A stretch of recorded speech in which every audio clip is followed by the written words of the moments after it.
me grab something to drink. I have nothing to drink. I'm kind of rocking a Lauren Bacall voice after all my lecturing yesterday, so I'm a little. There could be worse voices to have. Exactly. I'm just leaning into it, to be honest with you. I'm all about it, actually. Okay, we're live, Carrie. I can see We're it. live. Yay! Yeah. All right, guys. Welcome to the biggest, most monster truck episode of Hollywood Kitchen I have yet attempted. And I have a big reason for this, honestly. The pandemic year has been very rough on everybody I know for a variety of reasons. And as much as I love the movies, oh, there's Darren, hang on a sec. This year, I haven't gotten to see them on a big screen. I haven't gotten to see them with my friends, and it just hasn't felt the same, darn it. So I thought we threw a huge Oscar party, literally, not even coast to coast, but around the world, had guests, had drinks, had food, had fun. Maybe this could inject some happiness, joy, and fun into what has been a pretty darn bleak year and a pretty strange Oscar Sunday. So welcome to all of you. I'm so excited to have you here. I don't even know where to start. Should I introduce everybody? That sounds good. I'll introduce everybody. Okay. We have Benjamin all the way from Germany, and he's going to make Sophia Loren spaghetti lemon. We have Teresa Brown coming to us from Brooklyn, New York. She is our cocktail master. So happy you're here. Danny Miller. Danny Miller is a terrific cook and encyclopedia of film who lives here in Los Angeles. He's joining us too. Valentino expert and writer Donna Hill in San Francisco. And I've eaten Donna's cooking. Donna knows what's up. Donna is an excellent cook. So welcome, Donna. Thank you. Krista Lawler making her Hollywood Kitchen debut today. Norma Shearer fan extraordinaire. We're so happy to have you here. Laura Stoker, all the way from North Carolina, here to share some Ava Gardner goodness with us all. And Lara Gabriel from San Francisco, here to share with us Anne Bancroft's lasagna, which promises to be extraordinarily epic. It's already all gone, so Oh, I have like a little bit left that I can demonstrate, but it's so good. Yeah. That's the best endorsement you could give us. And Darren Barnes, Norma Shearer expert here in Los Angeles. He and Krista are going to do a co-presentation on Norma Shearer. We've got more guests filing in. Kelly Pratt had an emergency and can't be with us today, so we wish Kelly well, and we know she'll join us for a future outing here. And we've got more guests that are coming up. Beth is going to join us when her new baby's schedule permits. So we've got people coming and going out the virtual apartment here at Hollywood Kitchen, and I'm just excited to have all of you here. Thank you for inviting us. Thanks for doing this, Carrie. Glad to be here. Oh, excellent. Well, this is going to be so much fun.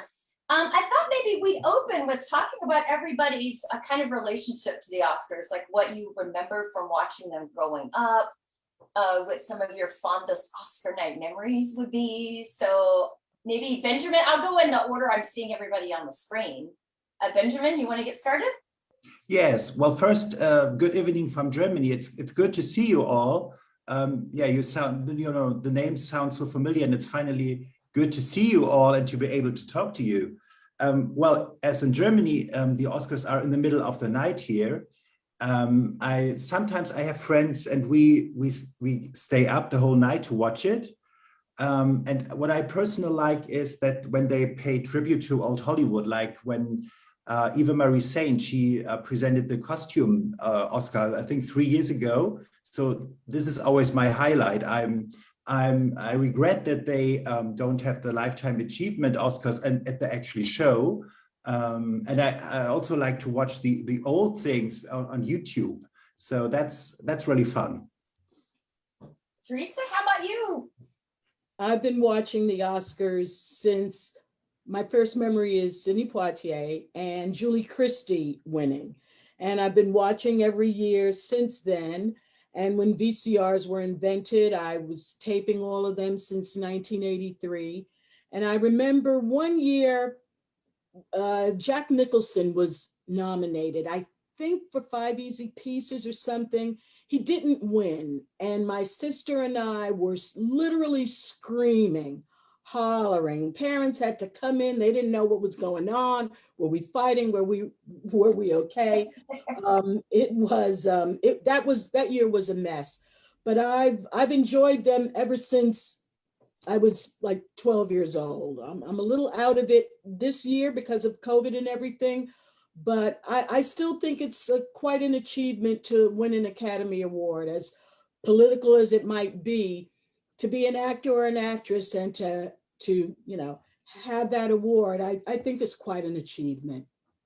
Danny? Oh, Laura, the Oscars were always a big deal in my house. The first one I really remember well was, I think, oh God, before a lot of you were born, but I think 1972, the year Liza Minnelli won, and was there with her father. And I was just I think that was like the 42nd or something like that is ringing a bell. I remember I had a scrapbook of all the things about the Oscars. And we watched them every year. And totally got into it. I've held 3 different Oscars in my hands, and boy, I don't know how many of you have ever held one, but those things are heavy. And I just can, our friend Barbara Rush, the actress's sister, who recently died, sadly's husband, Dale Hennessy, won an Oscar for special effects for Fantastic Voyage. And whenever I'm at her house, the first thing I did was grab the Oscar and just like basically hold on to it the whole time I was there.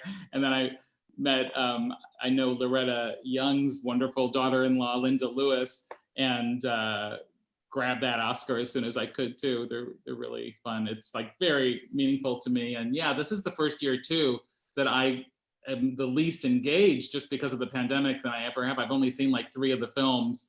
I'll still watch, but hopefully maybe not even next year, because I think theatrical will still be weird this year. It'll probably be, not till 2023 when it feels normal again at the Oscars, but we'll be watching. And I dressed up a little. It's the first tie I've had on in over a year, but I'm still wearing pajama pants, so I won't be standing up anytime soon. Donna, how about you? What are your early Oscar memories? Well, my earliest memories must be right around the same time as Danny, 68, 69. I can't remember a time not seeing the Oscars telecast. I loved seeing Johnny Carson and Bob Hope host them year after year. They were, the jokes seemed at that time less scripted than they do in the current, last couple of decades. But I loved seeing all of old Hollywood show up in their Sunday best for the ceremonies. I spent more time or less time caring about the actual winners than any time they panned to anybody in the audience, picking out somebody from old Hollywood that I knew. And I still, love the Oscars. I'm sorry that I can't host a party this year. So this is like a virtual party, which is great.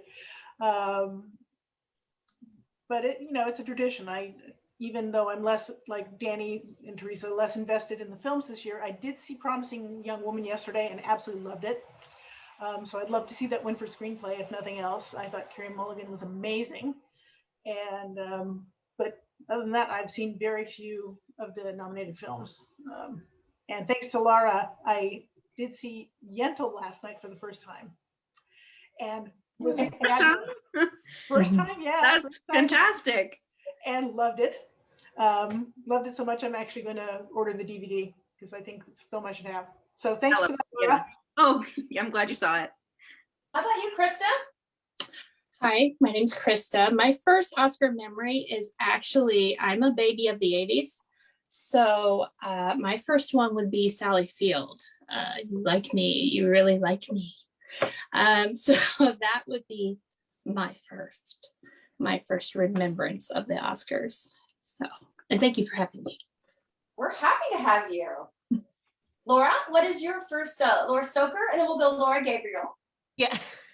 Gosh, it's hard to remember a first memory. I feel like they were always on every year, that my family, it was kind of a time to get together and watch this big event on television. And then, growing up kind of late 80s, early 90s, and all watching all the fashion beforehand and the red carpet, and then getting always loving classic movies and ultimately getting copies of Robert Osborne's book, and then really devouring that and trying to learn more and watch the older films. But one of the things I really love doing, and I hate I couldn't do it this year, is that when my husband and I started dating, pretty early on, we would go see all the Oscar-nominated shorts, and that was always kind of a tradition. And I'm glad that they were streaming this year to be able to watch them. But that's one of the things I always really enjoy doing with him. That's kind of a special thing between the two of us. And unfortunately, my Oscar ballot isn't going to be complete this year because, like everyone else, I just didn't get to see a lot of the films. And hopefully, after watching tonight,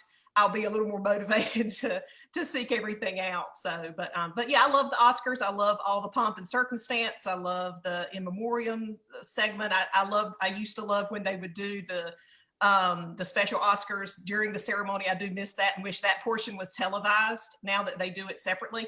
But yeah, I always look forward to it every year, even if I've not seen the movies. It's just kind of a fun ritual and fun thing to sit around and watch and to share that with family or friends if I'm able to.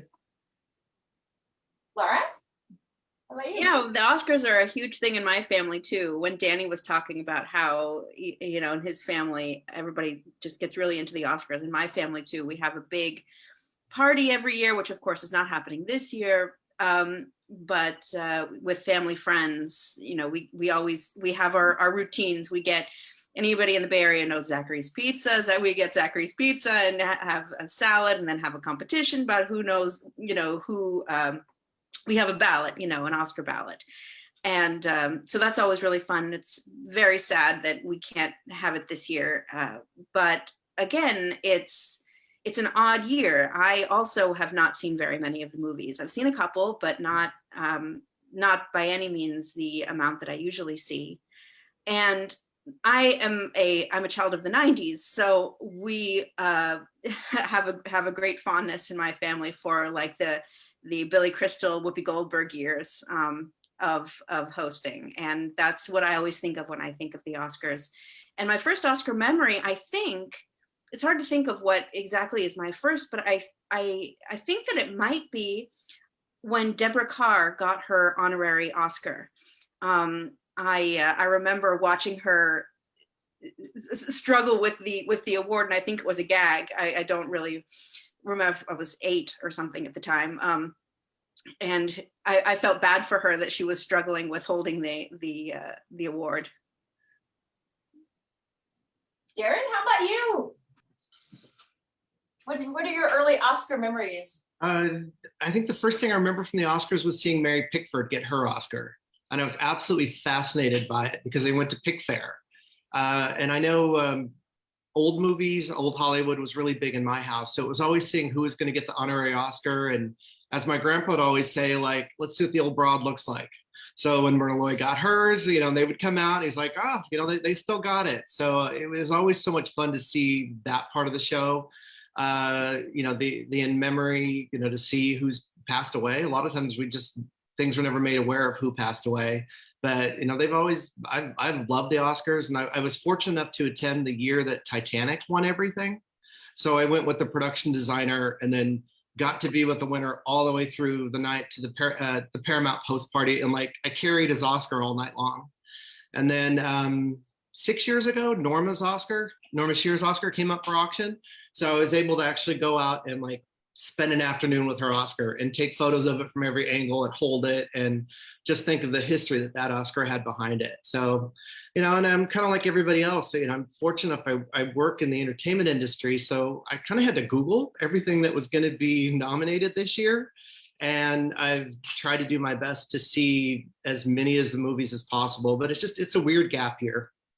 But it's still here, and I think the show, I've got a lot of people that are working it. It's going to be really interesting, and I know they're trying to set it up a little bit more like a movie. So they're going to have the different locations with the train station and the Kodak Theater, and there's supposed to be a couple other surprise locations happening. So I think the Academy is doing the absolute best they can under these circumstances. So they're going to do their best. Annette, what are some of your Oscar memories? Gosh, so like Lara, I'm also a 1990s kid, so I have a lot of memories of Billy Crystal and Whoopi Goldberg. Those are probably among my early ones, but I've always looked forward to watching the Oscars since I've been obsessed with like classic cinema and early comedies since I was very little, and the Oscars always kind of fell around my birthday at the end of February, so I always looked forward to it as sort of part of the fun.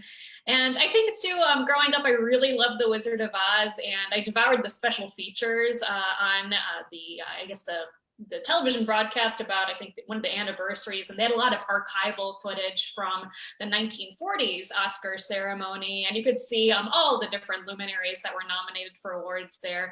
Certainly see Vivian Lee and a lot of other stars milling in. So I think aside from actual Oscars that were going on during my lifetime, that footage too, those archival sort of tidbits are very fond to me. Hey, Ruth. Ruth. Hi. Hey, what are some of your, we're all going around the room sharing our Oscar memories and some I'm early listening. times you remember watching the Academy Awards. You there? Yeah, can you hear me? Yeah, can you hear me? Yes, yes. Okay. So I'm going to it looks like I'm on pause. Oh, there, that's better.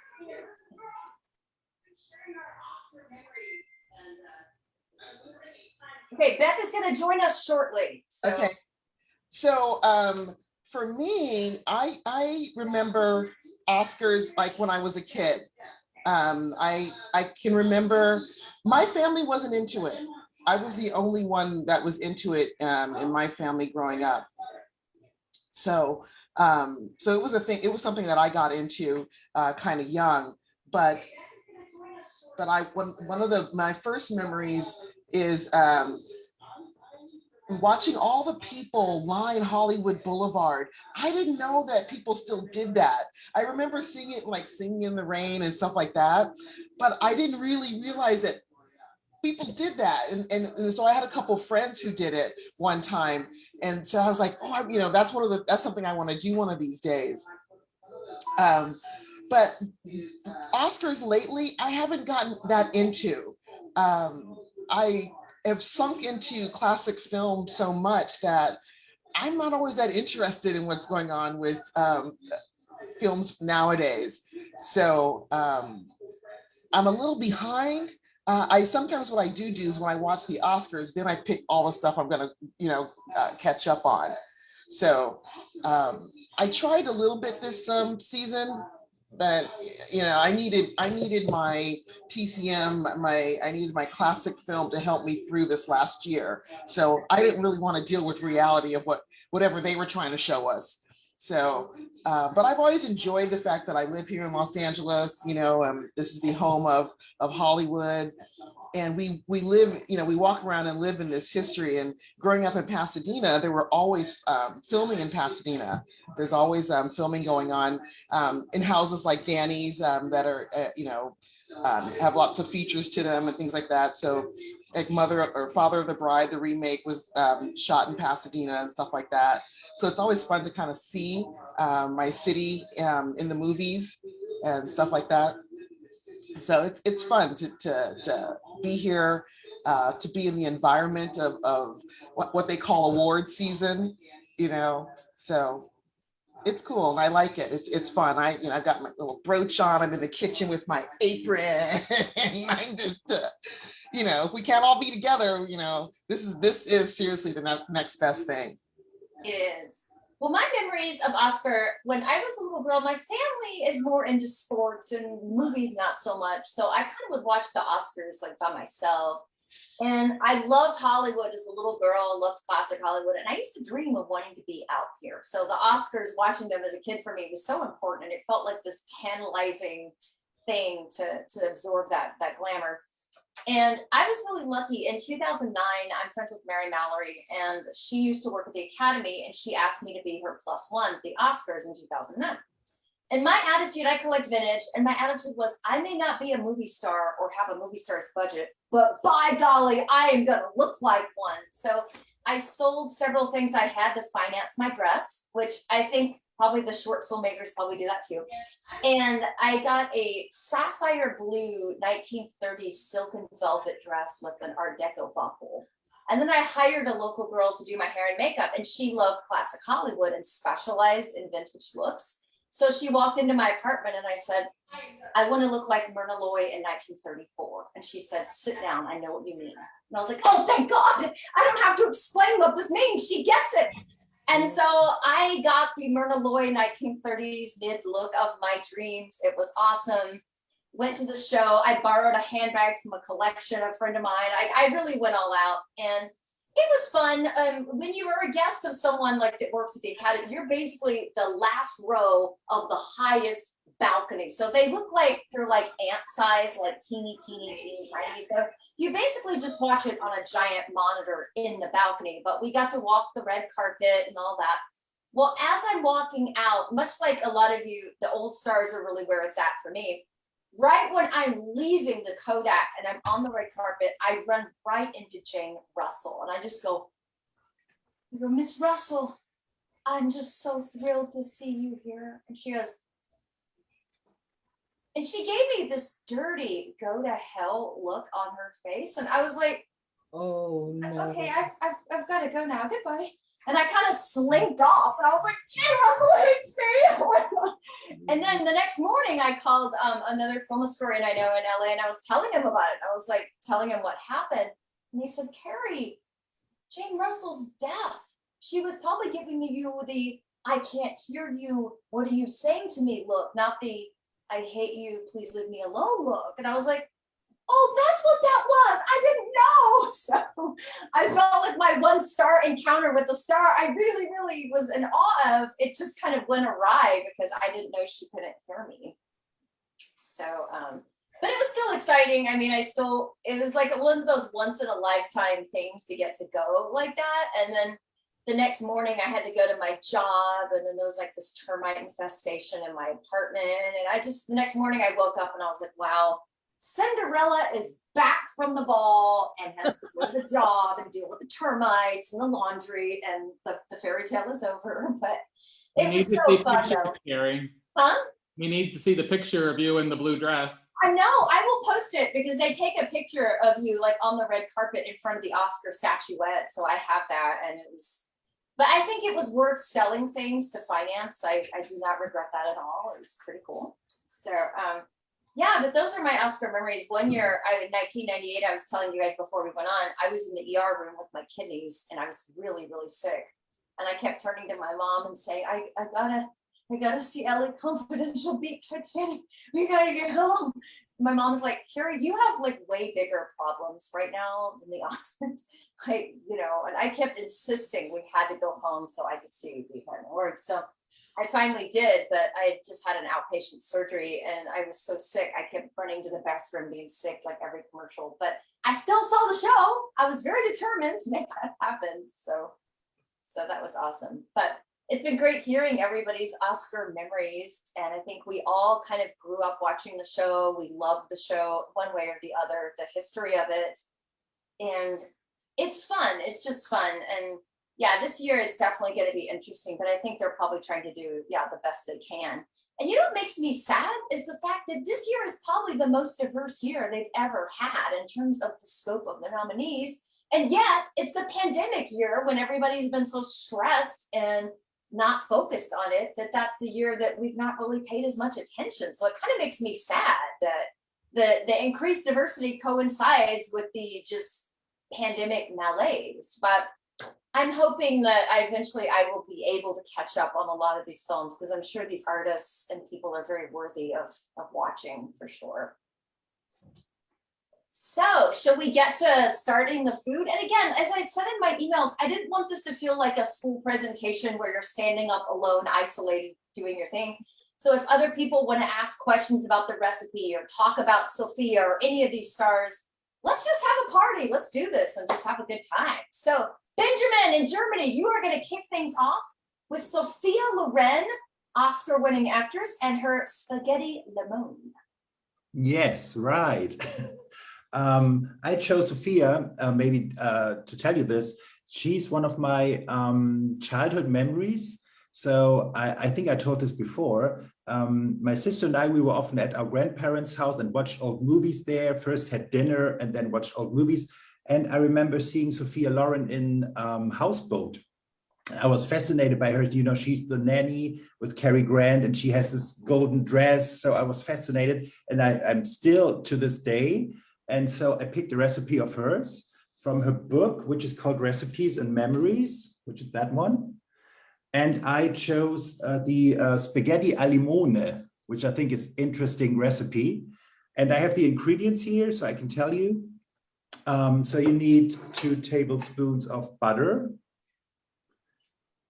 and then 2 cloves of garlic. I have it in my nose here because it's smelling. So then you need, that's interesting, the zest of a lemon. Then 2 cups of heavy cream, salt and pepper, nutmeg if you like to, and fresh basil. And of course, spaghetti. So you cook your spaghetti. They are about, I think, if you like them al dente, so that's 10 to 12 minutes. And then you're doing the sauce, which is you start to put the butter in a pan and then to put the garlic in until it's golden. And then you add the lemon. So, and this is a very nice smell then. And then you add the cream and you let it simmer for a while, maybe like 5 minutes or so.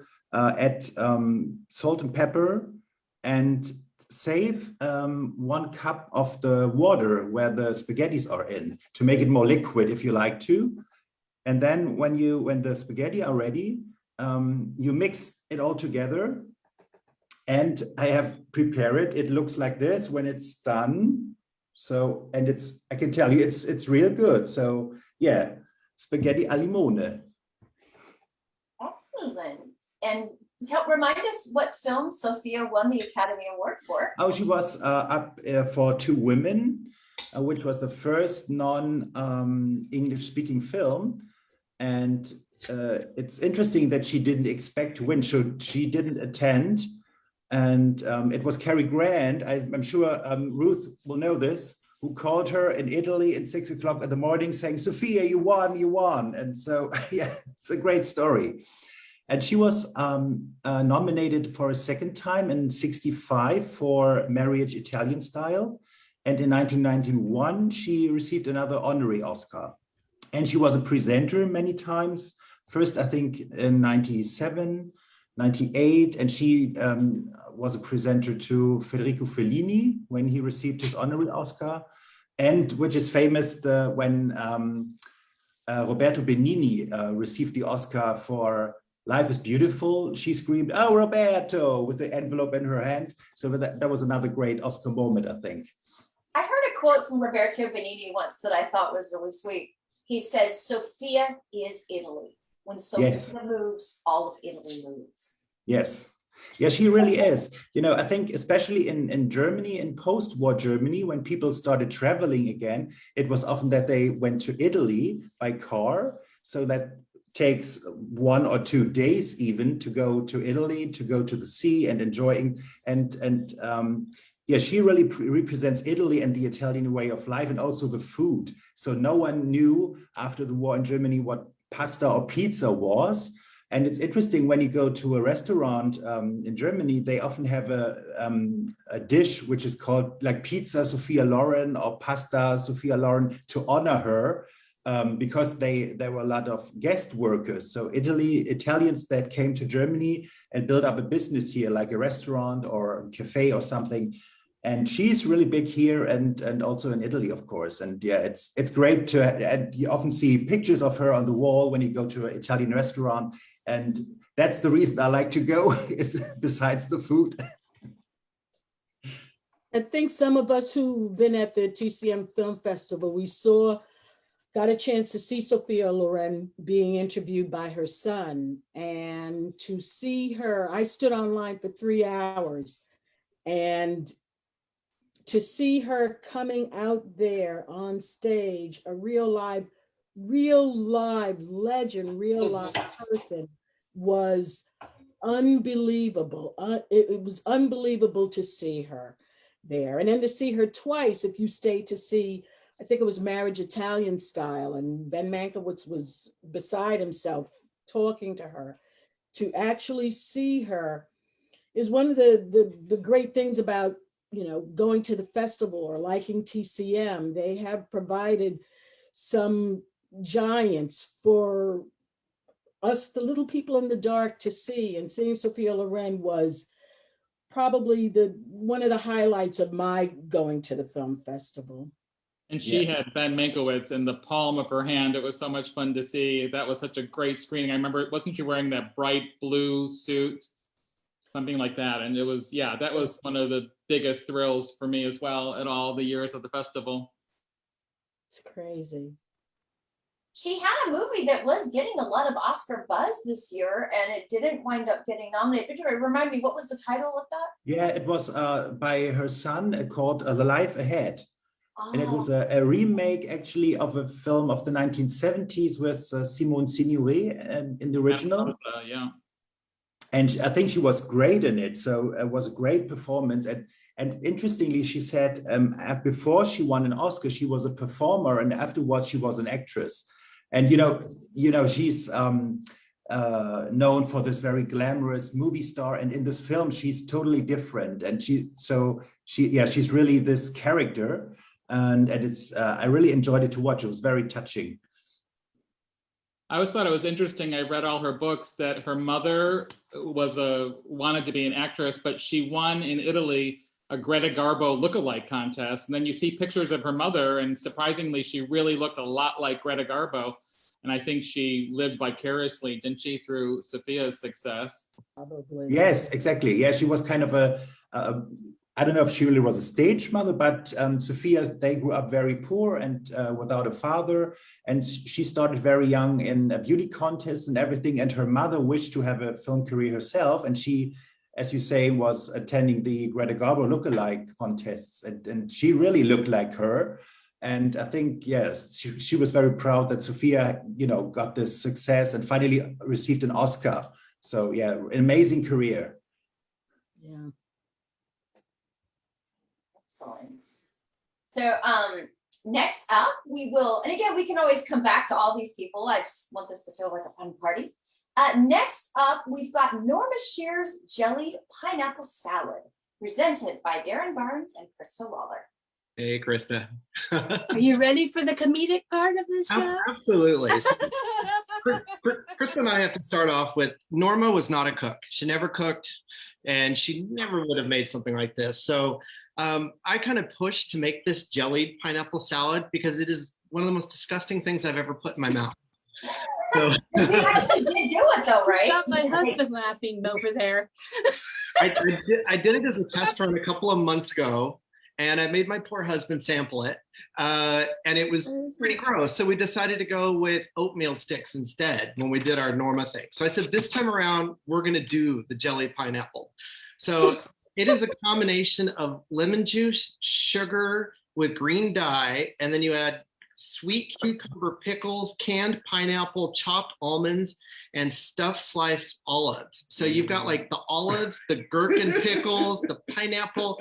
It is literally like every disgusting flavor in the world. So I made one as a test run, and I don't know if you guys can see this, but oh my God. Like, what a disgusting mess. It literally just like, oh. Darren, it looks like the vegetable version of what they sell at delis called head cheese. Yeah, it's like head cheese, but even worse because it's got like 6 too many ingredients. Like, it is just absolutely disgusting. So, but I went and bought these pretty little molds and decided I was going to do it upright. So to do the proper presentation on a plate, you're also requested to serve it with a dollop of mayonnaise. Just add insult to injury. So doing a little research on this, I came to decide that this was what would be called a palate cleanser. So, and it is served in very small portions. So I assume in those in the 30s, maybe at those ladies' luncheons, they might serve you this between courses to clear your palate, and you would Yeah. definitely get whatever out of your mouth you ate previously. So,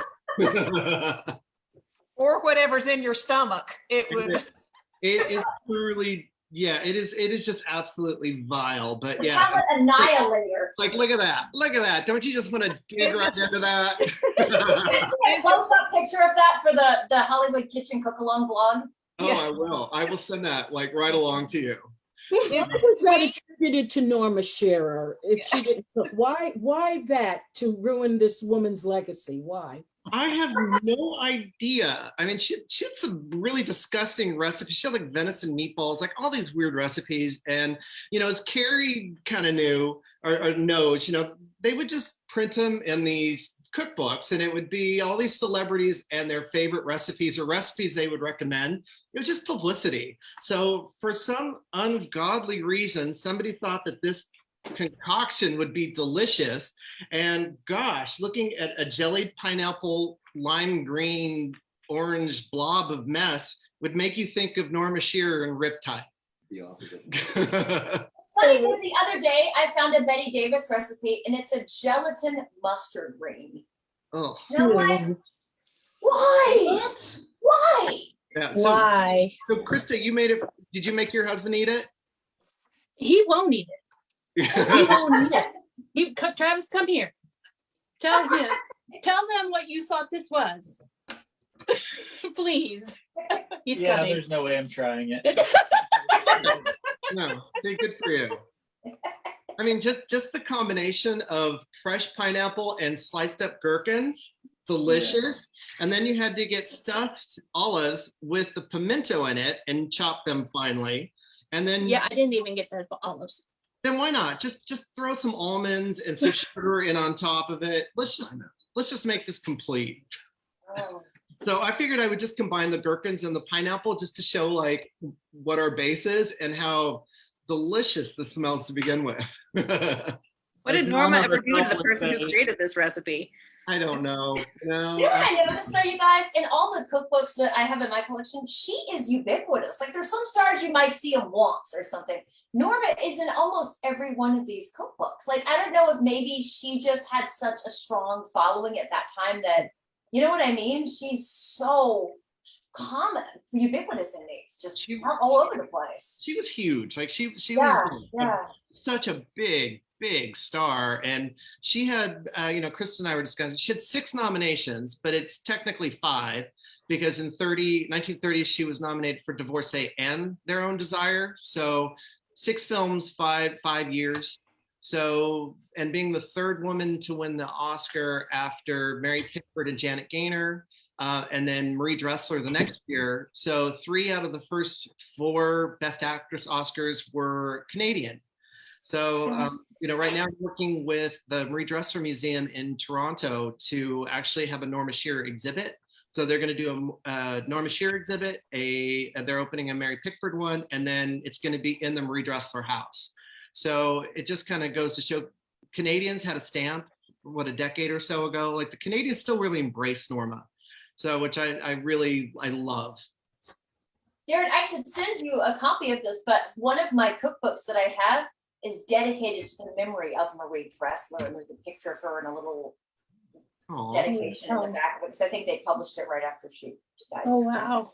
Yeah, I mean, she was so beloved and such a huge actress. So, for them to all be in the same company with each other, and I don't think another female Canadian's won an Oscar since Marie Dressler, which was 1931, which is kind of crazy. Wow. That's Aaron, a long how much time. her Oscar went for that was up for auction? And I thought you weren't allowed to auction. Is it ones that are that old you're still allowed to? Anything prior to 1950. So, the whole story with it is that when the Red Scare came in and all of those screenwriters and producers and everybody got blacklisted, they were taking their Oscars up to pawn shops on Hollywood Boulevard and actually selling them. So when the Academy sort of realized what happened after 1950, you actually have to sign a release and give them first option to sell it back to them for $1. So anything that's pre-1950. So Norma's Oscar went for $150,000, which was actually pretty cheap for a Best Actress Oscar, considering there are only was it between 1929 and 50,000 Oscars. you know, there's 20 of them. So there aren't that many of them that are out there. Most of them are accounted for. So it was pretty sad. So, and hopefully it'll make its way back around to the Academy. Didn't go to the Academy or anybody like that, but Who bought it? it was like a third party foreign country who, you know, a company in a foreign country who bought it. So it's kind of sad that, you know, so much of our like our immediate American history is going flooding out of the country. So, you know, all those people that bought all that stuff at the Debbie Reynolds stuff, like it's just like going all the way, and it's like Arabia and like all these crazy places. So it's kind of ironic that, you know, we've gone to like Egypt and sort of culled all of their history, and they're coming back and doing it to us now. Yeah. Do you two have favorite Norma Shearer films? Oh yes. Yeah. Go on, Darren. Well, what's Go yours on. now? Mine Go always on. changes, but yeah. You can go, Darren. Oh, Go ahead. I would say, oh God, just for like pure, I mean, I love Private Lives. It never gets old. I've seen it at the, you know, on the big screen like 3 times. People always lose their mind. The Women is always such a crowd pleaser. It's the one that, thank God, she made that she didn't want to make, that she's the most remembered for. And I always feel like it's everyone's first Norma experience and brings her into the fold. And then Escape is my personal favorite because it's a smaller picture, but it kind of shows where she could have gone as an actress in the 40s if she'd continued to work. But she was just done, you know, she was done as an actress. She'd achieved everything she could possibly achieve. I like the red shoes. And mine would be, it depends on what mood I'm in. Yeah. But right now during the pandemic, Idiot's Delight has been my favorite because I think in that film you find that Norma could really be funny. Really, really funny. And I like that she acts like Greta Garbo. Was she also a presenter after the year she won? I don't know if there were any footages of it, but yeah, she presented to Marie Dressler the following year, and then she attended almost every year unless, you know, Irving was sick. Her first public appearance after Irving Thalberg died was actually going to the 1936 Oscars in 1937 as Louis B. Mayer's date. 38 she went, 39 she went. Yeah, she continued to go, and then in 44, 45, she was the like co-creator of the Irving Thalberg Award. So she presented the first one to Daryl Zanuck. So she was pretty active Oscar goer. You know, back in the day, they didn't really present, you know, they started that tradition initially of presenting, you know, from the winner from this year to next year. But it also got a little complicated because what if you win 2 years in a row? You know, the Academy was like, hey, wait a minute, like you can't go up there and go, best actress is me. You know, so if you notice now, it's like the supporting actor or actress, like they have a winner from the previous year, but not in the same category. So, and then Norma stopped going in the minute they started to televise it. I have a letter between her and George Cukor where she said he invited her to the My Fair Lady premiere, and she wrote him a note and said, are there going to be TV cameras there? And he said yes. And she goes, I will never attend an event that has a television camera there because they're too brutal on the lighting. So she just, once they started, and I think it was like 1950 when they started televising, or 49, 51, somewhere in there. So she never attended another Oscar after that. I recently watched The Divorcee, and don't hate me, but I expected it to be, I don't know, I thought it was so old. I thought there'd be a lot of overacting. And I thought she was fantastic. I thought, wow, she really deserved that Oscar. I don't know, I had it in my head that, she was just like, they had to give it to her. Yeah. She deserved it. It's a great movie. Oh, that scene where she's telling him off in the bedroom and packing the bag, like that's. Look for me where the primroses grow. Exactly. Like every performance always has that Oscar scene. So, and that I always feel like was her Oscar scene, because she just tears him apart in that scene, and is incredible. So, and I did put a couple lobby cards and a few stills and a few things up, and I actually grabbed a couple things I thought Krista might actually like. He has a Norma museum. You get Ruth. You know how you fangirled with Cary Grant? Watch me fangirl now. Well, like a couple of things I thought was really interesting was, Norma was a product of the silent film, so she kept live music on the set. So they would usually have a piano player and a violinist come out and play on the set while they were doing their silent scenes. Well, when talkies came in, she insisted on keeping her musicians on the set to play between scenes to help keep her in mood. So, Wow. Great idea. which is actually pretty awesome. So I've got this really great photo. If you guys can actually see it, I want to get it with a glare. And that's her and Robert Montgomery and her musicians on a break between scenes on the set. Bob is there. Wow. I know. Oh my gosh, So, Bob is there.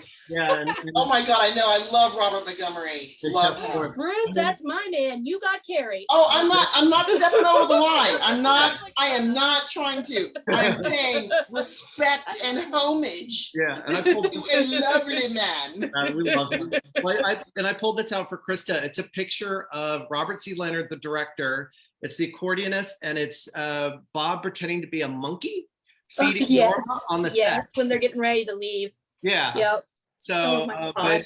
but the director like popped in there for his photo. Robert C. Leonard loved to be photographed on sets. There's lots and lots of pictures of Bob Leonard on all of his sets. But he was one of Norma's two favorite directors because he pretty much let her do whatever she wanted to do. Mm-hmm. So yeah. I collect just as much Bob stuff as I do Norma stuff. Yeah. It's I've been collecting for 30 years, so I go and pull this stuff out once in a while, and I'm like, wow, where'd I get that from? So You have a museum. yeah, That's what me and Carrie call it, a museum. I have a museum. well, like this photo, that's from the Harrell session that actually got her the divorcee, and this actually came from her estate, and it's an oversized photo that's actually written and penciled on to her from George Harrell himself. So, which I think is pretty amazing. So he struck that negative from the negative and then gave that to her, and he gave her a whole set of these like custom printed photos from all her sessions. So I have a feeling he may have done that a little bit later on in life, or they could have been done like immediately after the session. I don't really know what the story is behind them. Wish I did. So and George Harrell had a tendency to never look back, and I think there was a lot of questions people didn't ask him, like, what's the deal with these photos? So we may never know. How many Why posters do you Shearer? have, Karen? Why Norma Shearer? Why do you guys like Norma? Well, Krista and I were talking about that too. For me, I liked her. I actually had to write a paper on her when I was in junior high school, but I was absolutely fascinated by the fact that in 1983, whenever I had to write that paper, 81, her reputation had fallen into such disrepair. So I'm like 13 years old in the library reading about this woman who's like the #1 box office star in England for the 30s and has won an Oscar and has this whole legacy, yet it's all about, she only had a career because of her husband, her films weren't available. So her reputation had really fallen into disrepair. So, I started to dig into that. Plus I love that when she started out her career, everybody told her, you're never going to make it. You've got a lazy eye. You're too thick. Your eyes are too blue. You've got this, you've got that. And just by pure sheer will and determination, she became the absolute pinnacle. And as Marsha Hunt told me, she wasn't the queen of MGM, she was the empress of MGM. I love that. Yeah. I love that. Yeah. Now mine is quite through. I watched in 1994. I was 13 years old. I watched the first movie on Gone with the Wind on TCM because I am a TCM child. And afterwards, they had a little documentary about the making of the film. And I watched all these actresses and like rumors about who was going to be in the film for Scarlett O'Hara. And there was just something about Norma to me. So then I started watching her films. And the first one I actually watched was Idiot's Delight. And I just thought she was so funny. I'm like, how can a leading lady that has all this, can do these dramatic roles be so funny? And I think that I started watching all those, and then I started collecting. And since I was so young, I would buy the cards first. And then I grew. It's definitely not Darren's type of collection, but it grew. It's modest. But I think that's what started me. It was watching that, I think TCM definitely propagated that interest. You know, when TCM started up, they did what they called the beta test that ran for like 24 hours before they actually went live. So if you actually had cable and were going to have TCM, you could tune in, and the first like 6 movies were all Norma. And it said like across the screen in a little black box, it said like TCM beta test. So all of these great Norma movies that I had never seen, you know, all the early ones that just weren't available, I sat up all night and just like, you know, watched every one of them back to back with this black box across the center of it. And I thought it was so cool that, you know, their kickoff beta run test was going to be all Norma movies. And then if you've ever watched that documentary that TCM did, When the Lion Roars, like the first half of it is all Norma. If they're not I got that on DVD. Yeah, if they're not talking about her, she's there. So she's there. She's a really big part of MGM and film history in general. So, you know, that's been my fascination, is like to get that out. And, you know, some of the books have been written about her are a little sad. And I don't think she was a sad person. And I think she just retired to retire. She was like, not just rich, she was filthy rich. And she could do whatever she wanted for the second half of her life. So from the age of 42, 41 until she died at 83, she traveled the world, she skied, she, you know, and being Norma Shearer, you know, she could call the prince or king of a country and be like, hi, my husband and I are coming into town, would you like to have dinner? And hell yes, they would jump through hoops to see her. So she was friends with just about everybody that you possibly could on that sort of upper echelon of being a jet setter, you know, in the 50s and the 60s. And she danced, you know, always knew all the latest dances. I've got a picture of her at the 1961 Betsy Bloomingdale's New Year's Eve party doing the twist. So she's 59 years old doing the twist and just looking like she's having the best time. So, you know, it's all about sort of preserving the legacy and really like bringing forth like the fun part of her. And, you know, I'm putting together a bunch of stuff, and I just read a quote from Jimmy Stewart. He's like, yeah, I didn't really want to be with somebody who felt that, you know, made me feel like a possession, but I gotta say, I had a hell of a good time whenever I was with her. And that's what I get from everybody that I've either spoken to in person or read about. It's always like they had a great time with her. So I think she was just a really fun person.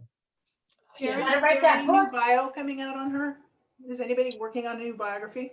I am. Darren. Yeah. So I'm actually really excited about it, but I'm a little too close to the subject, so I'm trying to give myself a little like perspective so I can sit there and just keep writing it, because I want to like pound out every point and make sure that it is like just letter correct and I've got everything just completely documented. But I'm like, I just need to just do it and then go back and edit. But there's just, you know, great stuff. And she was out like 3 nights a week, you know, pretty much her entire career, because in the days before social media, that's what you had to do. You know, you'd get off work and you'd go down and you'd walk the red carpet at a premiere, and she was constantly out doing and promoting and being spoken about in the papers. And well into her retirement, she was still always out all the time. So, you know, she is a pretty, you know, really like her whole family were overachievers, but she was definitely, you know, the pinnacle. And her brother Douglas Shearer and his, you know, dozen Oscars. So I was going to ask you about him, because I see him, you know, in credits and stuff for sound. Yeah. And I was like, you know, what was he about? Do you know much about him? Yeah, I've been doing a lot of research.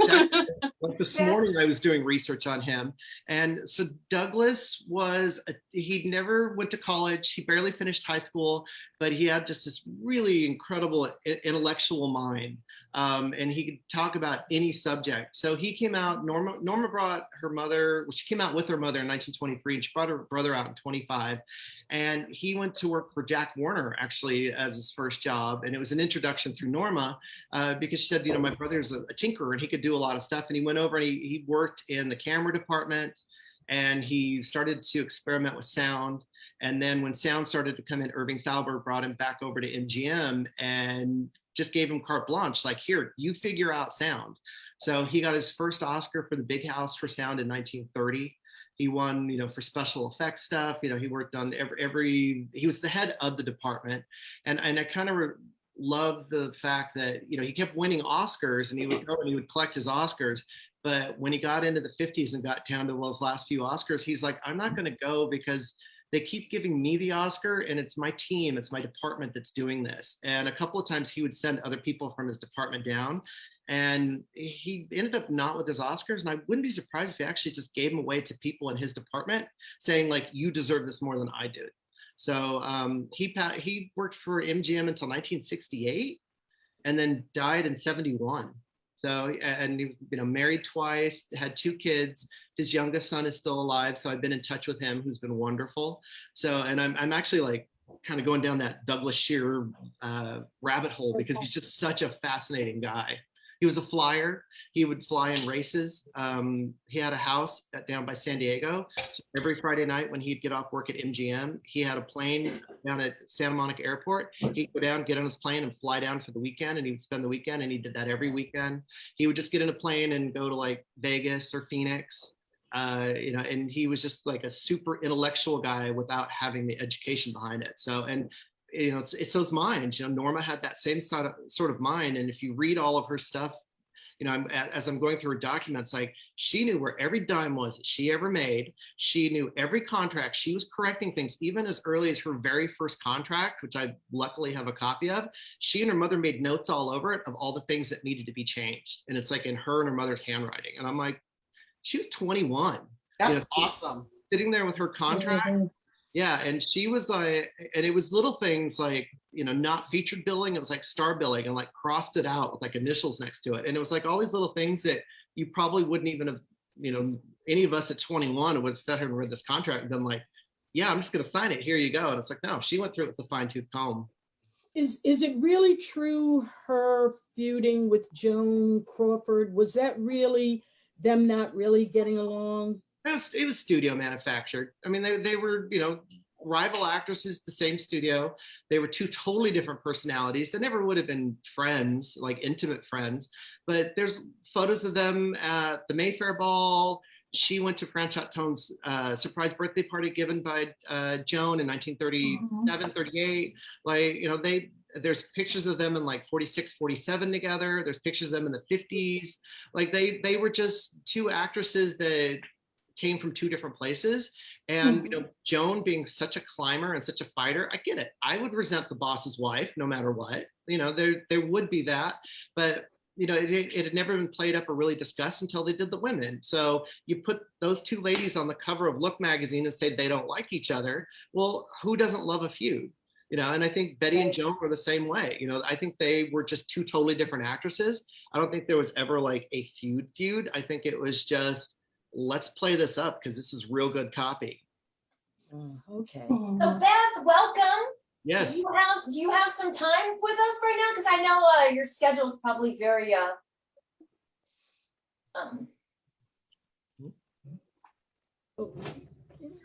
Thank you for asking me to participate in this. I do have time, and thank you for letting me do a little bit of a later start. The baby slept from 2 to 6 a.m. So I am a bit sleep deprived. So it takes me a little longer to get ready for stuff or to get stuff to be quiet. Oh, no problem. Well, if you want to go now, I mean, I just kind of want to work you in whatever Thaddeus's schedule permits, because I know that's probably very tricky. So. Well, he is quiet right now. And for those of you who don't know, I have a young son. He's 10 weeks old. So I'm very happy and excited about that. But also, maybe we should take advantage of it's quiet. So then other times when I'm not talking and listening to everybody, I can just mute just in case. Well, can we also get a Thaddeus sighting? I need some baby love. Oh, sure. Yeah. I can work that in. How about I present and then I'll go off camera and get him after that. Yeah. Okay, cool. Yes, that sounds good. All right, so Yeah, Beth is going to present our mocktails for those of us who drink, but we don't want alcohol. Beth is going to offer some options, and they are either Oscar winners or people who presented at the Oscars. So Beth, take it away. Yes, so I'm presenting on Mocktails. I myself never developed a taste for alcohol, so I've actually never drunk enough to be drunk. I've only tasted sips for toasts at weddings and other festivities. So I am a mocktail consumer, and I am going old school with some mocktails that I almost feel like contemporary mocktails rebel against. Because with contemporary mocktails, a lot of them is about being artisanal, craft, even making your own simple sugar. These mocktails are nothing like that in the fact that they are so easy to make, and they were once very commonplace, and you could get them in bars, you could get them in restaurants, you could get them at soda fountains, and it was easy to buy the ingredients, and it still is easy to buy the ingredients at home. And so all of these mocktails have an Oscar connection that I found. They have classic film connections, and these mocktails here are actually considered cousin drinks because it took very little ingredients for me to be able to make these 3 mocktails. So the first mocktail up is the Shirley Temple, named after the silent film, named after the child star that basically got America through the Depression and #1 box office talent without saying #1 child star, which she was, but she was a #1 star, period, whatever her age. And she really helped pull people through the Depression emotionally. And she helped Fox Film stay in business. And overall, she was a boon to the film industry, getting people into movie theaters. She has nothing to do directly with her drink being made, which is was probably a point of contention for her in her life. There are conflicting stories about how this mocktail came about. Bring it on camera a little more. One of the stories is that she was in a restaurant. Her parents were drinking old fashions, and she was whining because she didn't have anything fancy to drink. So according to that story, the restaurant that she was at came up with the Shirley Temple to satisfy her so that she could have a drink similar to her parents' old fashions without the alcohol. And that story has been associated with a couple of restaurants that I'll get to in a second. And one of them was the Brown Derby. The Brown Derby claimed to have invented the Shirley Temple, and they did invent drinks and name them after actors and actresses, but that story of the old fashions is also associated with them. And the story is also associated with Chasen's in Hollywood. Shirley Temple seems to support at different times different stories with it. The other thing is the Royal Hawaiian Hotel in Waikiki also claimed to have invented it, and that was a hotel that Shirley Temple and her family used to vacation at. So they did serve her and her family. So any of these could be possible. And then way down the line in 1985, a former Hollywood bartender named Smithy Lothar of Palm Desert wrote into the Desert Sun newspaper, and he claimed to have invented the Shirley Temple personally. No proof was ever found of that. He didn't even name year, hotel, restaurant, bar. He had nothing but the claim he made in an attempt to prove that he invented the drink. So whether all these stories are apocryphal and the drink spread virally and somebody never got credit, yeah, it could be all of that. But the Shirley Temple, it's very easy to make. It doesn't have a lot of ingredients. The #1 ingredient is grenadine, which gives it the red look. And a lot of people mistakenly think that grenadine is made from cherries. It's made from pomegranate. So grenadine is a pomegranate-derived sweet syrup. There's a ½ ounce of grenadine or more to your taste. It is sweet. And then there's a ½ ounce of lime juice, freshly squeezed, 5 ounces of ginger ale, ice, and you garnish with maraschino cherries. I didn't buy the little spears that you sometimes see, so my cherries are in the bottom of the glass, which is kind of fun because you can hunt for them. And then Canadians will sometimes add a splash of orange juice. People who don't like ginger ale will usually add a lemon lime soda instead of the ginger ale to it. So This was definitely, though, a product of the 1930s when she was at the height of her fame. And it's got a reputation because it is the classic mocktail associated with children, even though adults do enjoy it. So sometimes some people do say it's cloyingly sweet, unsophisticated, but many adults do enjoy it because it's comforting in the familiarity. And when you want something to drink, and if you're not at a place that can do a sophisticated mocktail, every bar pretty much can put together this mocktail here. So you can feel like you have something other than club soda or cranberry juice. Now, for the Oscars connection, Shirley Temple was the first Juvenile Academy Award winner, and that was in 1935. She won it for her work in 1934. And it's one of the special awards of the Academy, which are completely discretionary. They're not awarded every year. And the special awards are designed to award people for their contributions that might otherwise get overlooked. And one of the concerns the Academy had was that children can't compete fairly with adults. Even if a child actor does a fantastic job, the child actor might not be taken as seriously during the voting process when it's viewed as more of a big career step and a career win for the adult. And so there's been about 12 winners of this award, and there have been some child actors who were not given this Juvenile Academy Award, but they did run in the regular category. For example, Patty McCormick in The Bad Seed. But what happens is every time a child star who runs in the adult category, they don't win. So it is more difficult.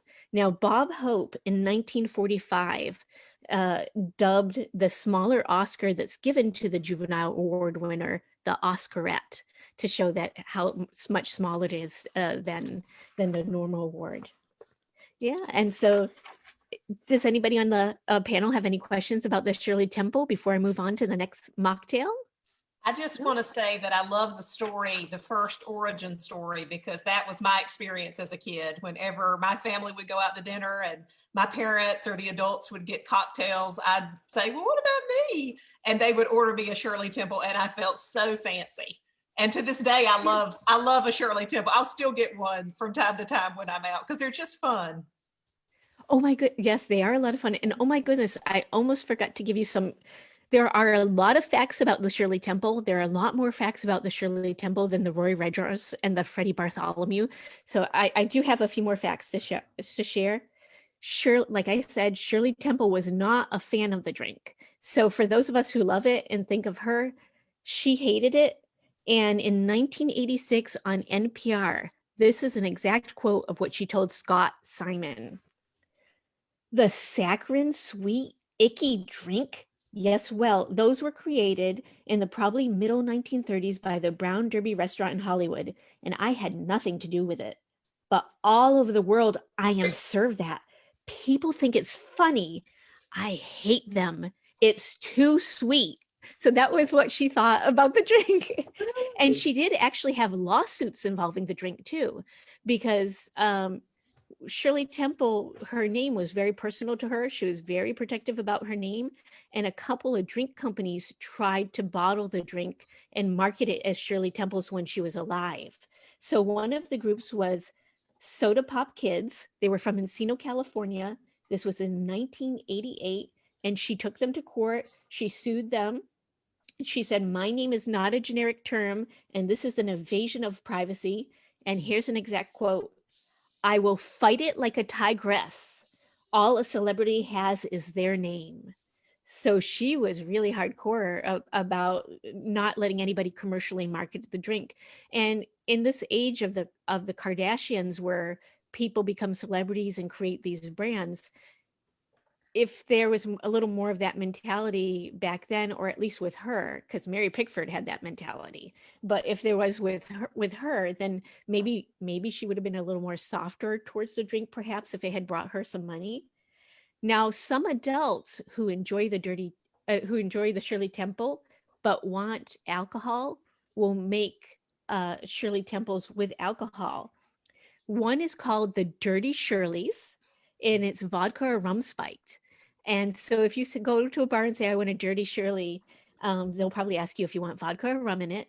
Now, if the rum is dark, and if you want dark rum, ask for a Shirley Temple Black. Oh, I just learned I something. love that. I love that. Yeah, so that whoever came up with that, and I couldn't find an attribution of who came up with it, but that was so clever. So, and in a way, this drink is a legacy of her.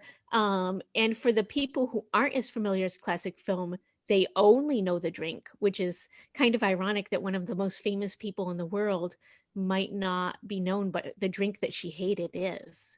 All right, Yes, now it I'm is. really It I is knew good. the drink marketed down. first. Yeah, she provided good quotes, didn't she? Yes. Yes. Can we petition Club TCM to serve up these mocktails? Yes, That'd be that great. would be so much Well, they fun. can make Yeah. them. Great They can idea. still make them. This is true. This is true. They have everything they need. Yes, because most of these ingredients are used with alcoholic cocktails, so they definitely could. But Yeah, I didn't know that ginger ale was the initial bubbly, because we use it with, I had it with 7-Up and the maraschino cherry as a kid with a little splash of the juice in there.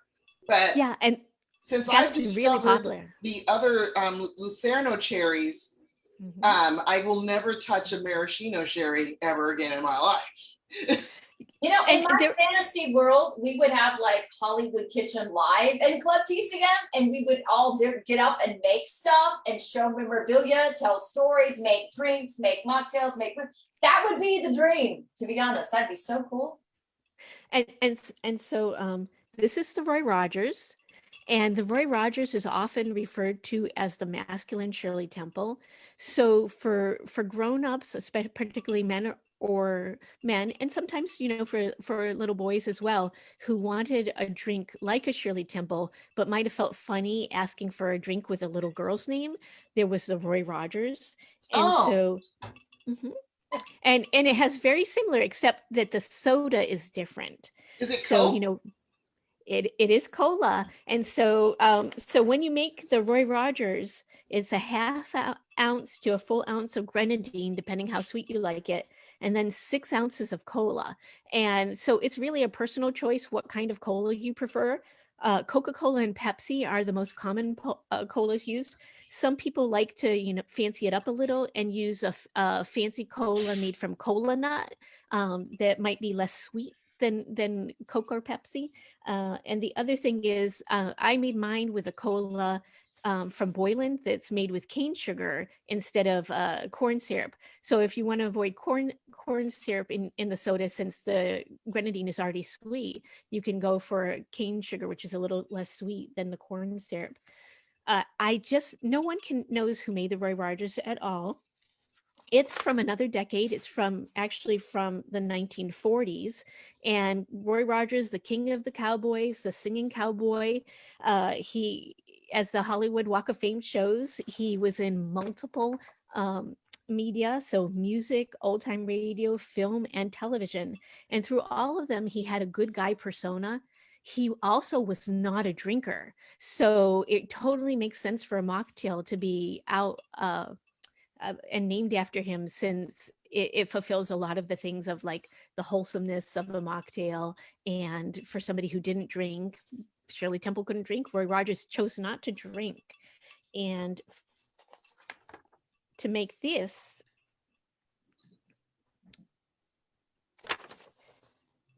and I should say, actually, I already did how to make this. For the Oscars connection, Roy did not present. He did not get nominated. There were campaigns to get him an honorary Oscar before he died, but that didn't come to fruition. What happened is Roy performed at the 1988 Academy Awards.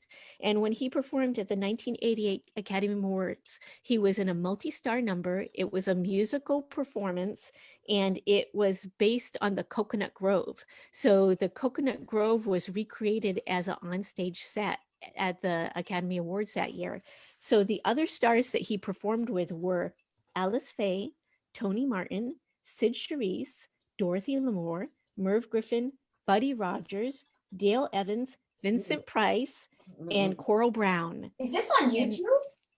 You know, I've been trying to find it on YouTube and so far I haven't been successful. So if somebody is watching this who has this on VHS at home, please upload it to YouTube because we would like to see it. Yes. Now, there were also 19 newcomers who performed with Roy. And here's what Robert Osborne said. He said that the segment failed to generate the expected glamour and that the 19 newcomers did not inspire much confidence about the industry's future. And that comes from Robert Osborne's Last History of the Oscars book, which is 85 Years of the Oscars, which is a marvelous reference if you want Oscar history for the first 85 years. This is how thick it is. And since Robert passed, it has become collectible. So the price has gone up for used copies if you're going through the used book market or searching through used bookstores for it. Annette just found the link. Steve, I'm sorry. Does he mention any of the 19 new celebrities that appeared with that? No. Okay. He does not. They were so forgettable to him that he doesn't even know who they were. Wow. We'd have to go back through to find a credit elsewhere. Okay. But again, since not as much to talk about with Roy Rogers as the Shirley Temple, and the final drink, the final cousin drink, is named after a child star who was a contemporary to Shirley Temple, and he was the #2 child box office star when compared to Shirley Temple. And so this is a Freddy Bartholomew.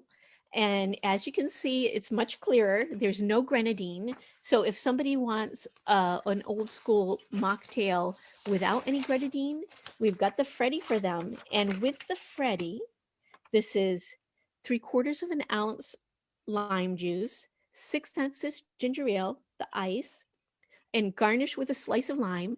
And I've used my own drinks glasses at home that I have, but it would normally be served in a highball or an old-fashioned glass. And so it's less sweet than the Roy Rogers and the Shirley Temple.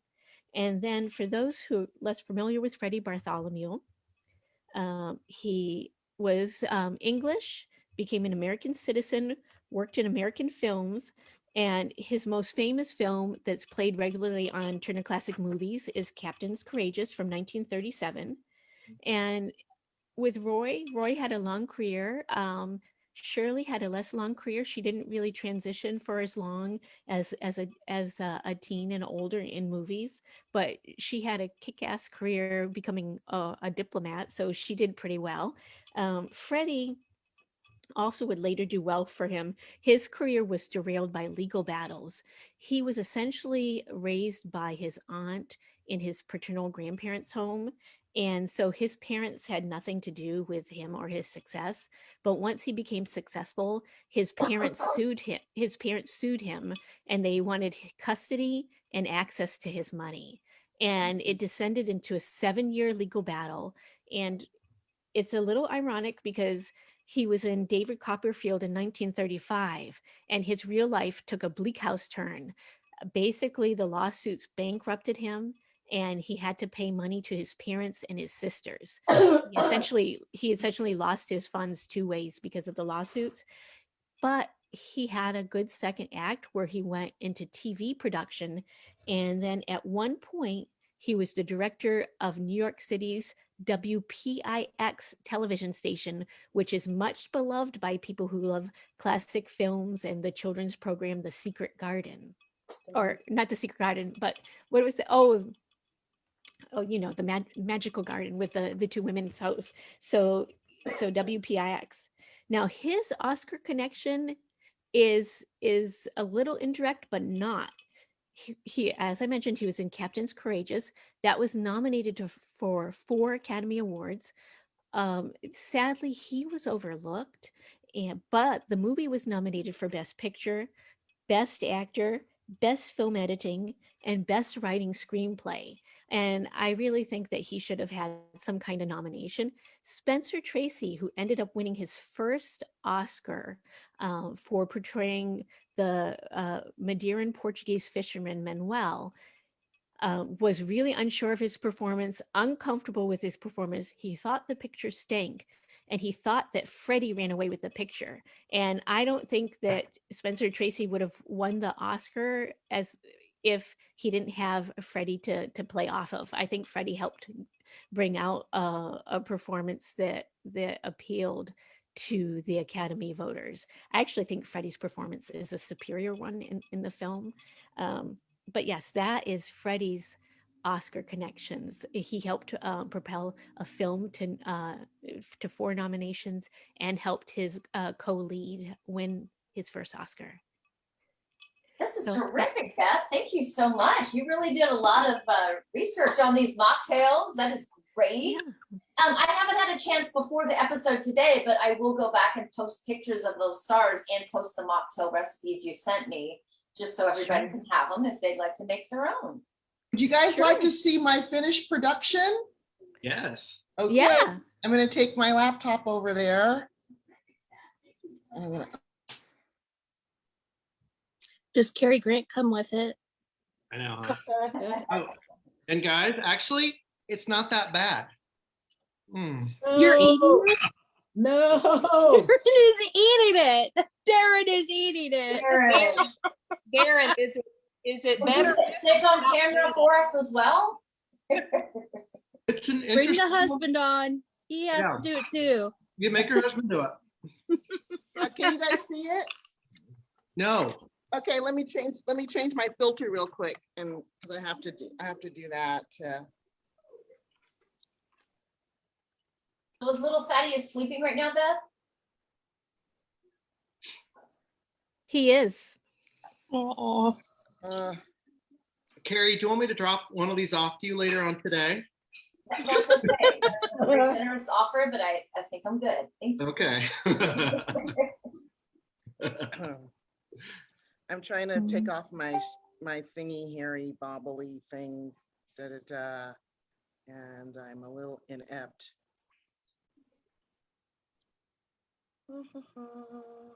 Hey, Darren, Yeah.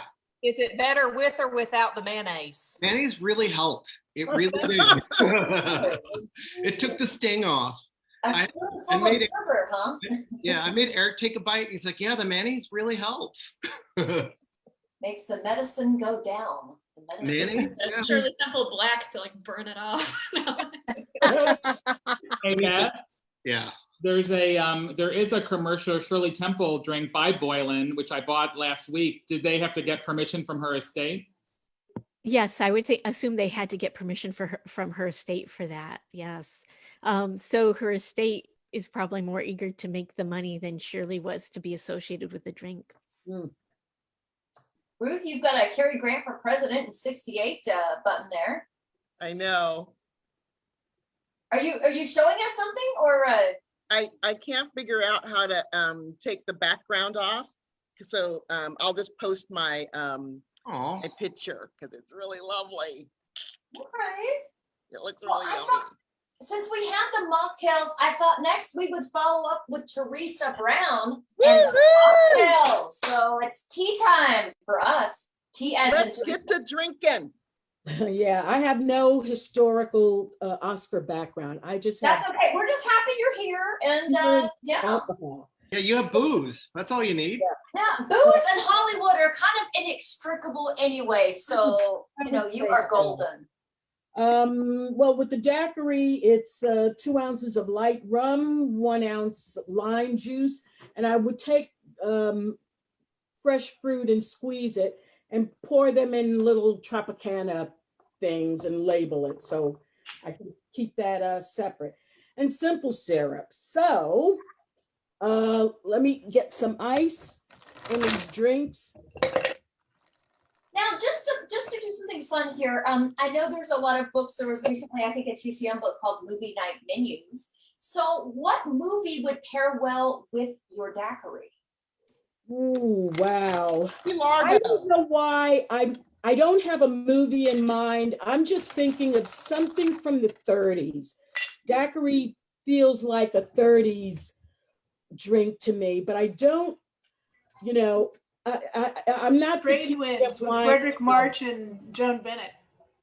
Say again, please. Trade Winds with Frederick March and Joan Bennett. Oh, okay, 1940. I'll take it. They'll drink that. Or we Flying could down go the with Rio. in the women, you know, Mary and her mom went off to Bermuda. They could Yeah. have been having daiquiris in Yes. Bermuda. Right. Oh, by the way, Yeah. Christina Rice is now joining us too. Christina, Welcome. It's going to take a minute, but she's joining us. gonna do 1 ounce of Hey, wine. Christina. Christina Rice is joining us, by the way. Christina, Christina. welcome. Right now we're making Teresa Brown's cocktails, so stand by. And I do want to plug that Christina has written the definitive biography on Jane Russell, and this coming June, I haven't announced it yet, but we're going to do a Hollywood Kitchen all about Jane Russell in anticipation of the day before the 100th anniversary of her birth and the launch of your biography. Yes, thank you, And Jane Carrie. Reed cooked with Jane, a who never cooked anything a day in her life. passion But yeah, ever. And we will talk about that too. So it's going to I be good. think And Jane wouldn't Mabel, have the to do co-host. anything. Jane wouldn't have to do anything. Jane had things done for her, I'm sure. Right. Well, Teresa's making a daiquiri, Christina. How about we pair that with Macau in terms of pairing a movie with a drink? with Macau, but I don't know what movie would pair well with a daiquiri. While you're drinking a daiquiri, what was good be good to watch? Macau, or maybe like Revolt of Mamie Stover, which was filmed on location in Hawaii in color. So there's Ooh, good not. point. Yeah, she has Jane in that movie wears an evening gown that's made to look like a hula skirt. So I think a daiquiri might pair well with Jane in a evening gown / fringy hula skirt in the dance, as she is a prostitute, but not a prostitute, according to the Hays, according to the Hays Code. It feels like a daiquiri would be pretty kind of high class for Mamie Stover there. I don't know. I think it might pair well. Although I do remember having as a kid having a virgin daiquiri and feeling very fancy. So I think my virgin daiquiri made me feel much fancier than my usual Shirley Temple did. So Beth just We just had a That mocktail looks very presentation. delicious, Teresa. Cheers. Cheers, everyone. This is a daiquiri. Let me get my adult beverage. Mm.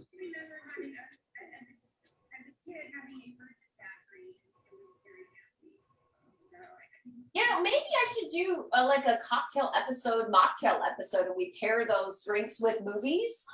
That'd be a lot of fun. Yeah. There's just endless amounts of fun we can have here, you guys. When we're talking about daiquiris, I'm thinking of in Auntie Mame, the Claude Upson daiquiri. There's no sugar in a Claude Upson daiquiri. It's made with honey. Honey. I beg your pardon. I love the pairing, to me, that's a really fun way to kind of match up a movie with. Yeah, the TCM Wine Club does it, and I've always wondered what criteria they would use to match them. But I guess when you're drinking, you're drinking. I'm drinking. I'm drinking.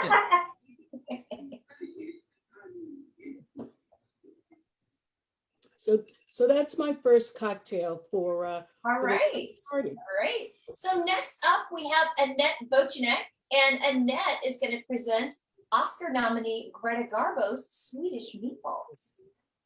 Yes, thanks so much for having me. So I have Greta with me today, and yesterday I made her Swedish meatballs. And I guess I briefly wanted to talk about how I got interested in Greta Garbo. I encountered her movie Camille on TCM one day when I was still going to school in undergrad, and they had sort of a weepy double feature where they showed Waterloo Bridge and then Camille right after. So I was kind of an emotional disaster after that. But Greta's performance in Camille really just struck me as memorable and powerful. And I wanted to see more of her work after that. So I saw Grand Hotel not too long after, Anna Karenina. And so I became very familiar with these dramas, but then delving more into her life and seeing, I think TCM did a documentary about her as well, learning more about her as a silent heroine really an international film star who could do drama, romance, but also comedy. We all know Ninotchka, Garbo laughs, and seeing just the breadth of her performances, I think is so special.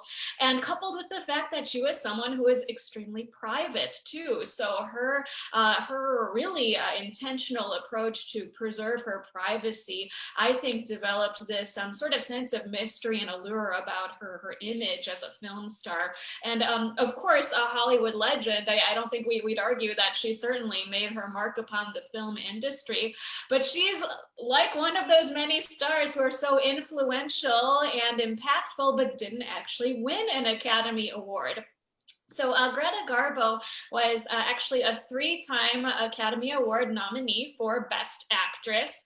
We had her first being nominated for Anna Christie, another just powerful, captivating performance. She actually lost out to Norma Shearer for The Divorcee, so another fabulous actress in a wonderful film that year. But then 8 years later, she would come up again for Camille. Unfortunately, she would lose to Louise Reiner for The Good Earth.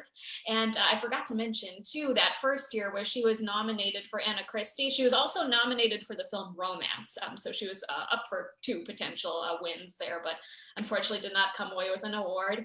And then later on in 1940s ceremony, she would be up again for Ninotchka and would lose to Vivian Leigh for Gone with the Wind. And that especially was a difficult year, thinking about all those great films that came out in 1939. And then just to confirm, Garbo never went to the Oscars, correct? You know, I didn't research that far. I don't know if she actually attended the ceremonies offhand. Someone correct me if they do know. She did not. I can't even. Yeah, it wouldn't surprise me. I can't imagine. Yeah, it doesn't seem like it would really be her thing. I think she would prefer to be at home and kind of keep things more intimate with really close friends instead of going to these very public events.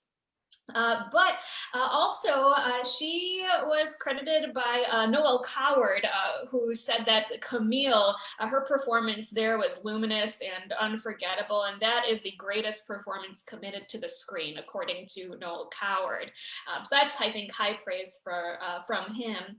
But all the way on in 1955, Garbo was the recipient of one of the honorary Oscars. So she did eventually wind up receiving this honorary Oscar statuette, not for a given film, but more out of respect for her really impactful career.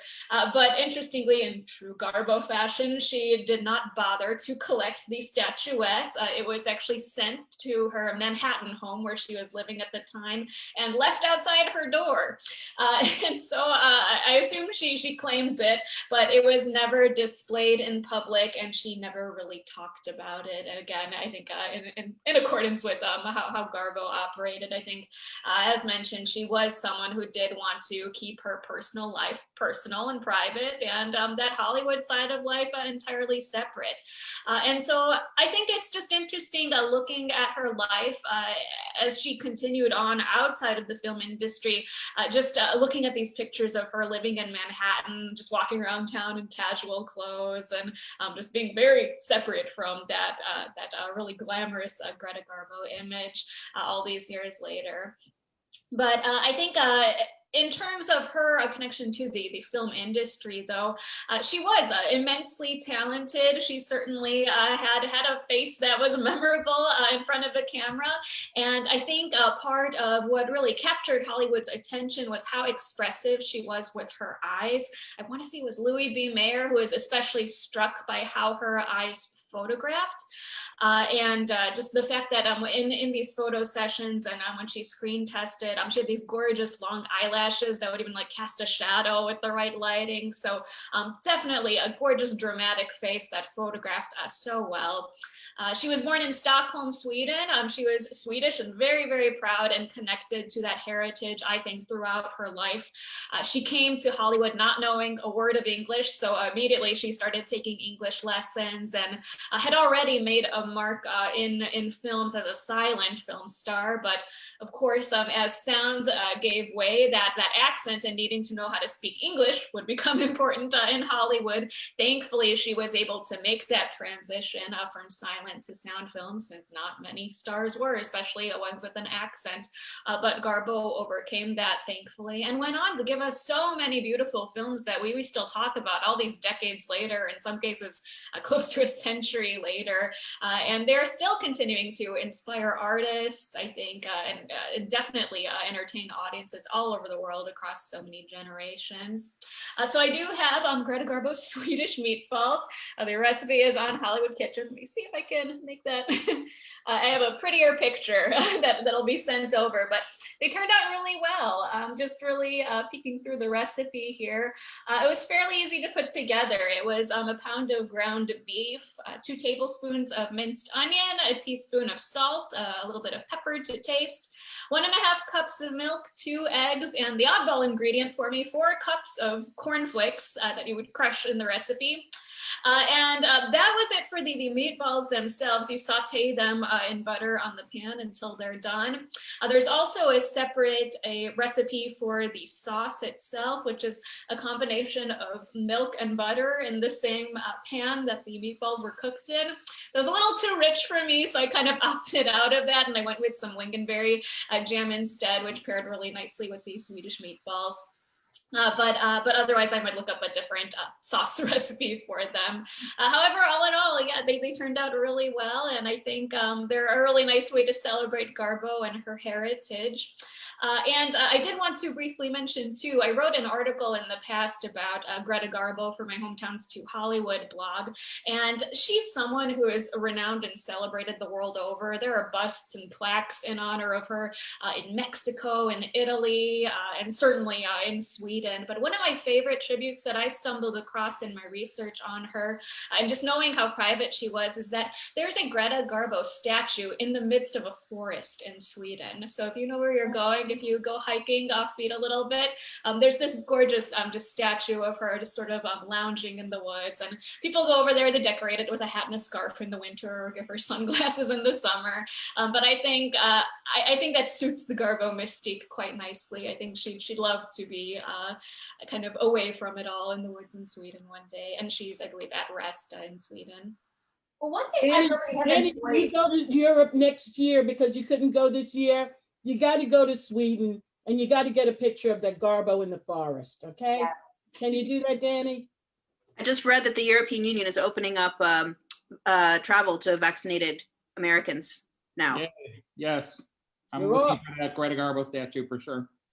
Well, one thing I think has been fun for me in doing these Hollywood Kitchen episodes is not only exploring the food, but exploring what a melting pot, a glorious melting pot Hollywood is, because we have Italians like Sophia Loren.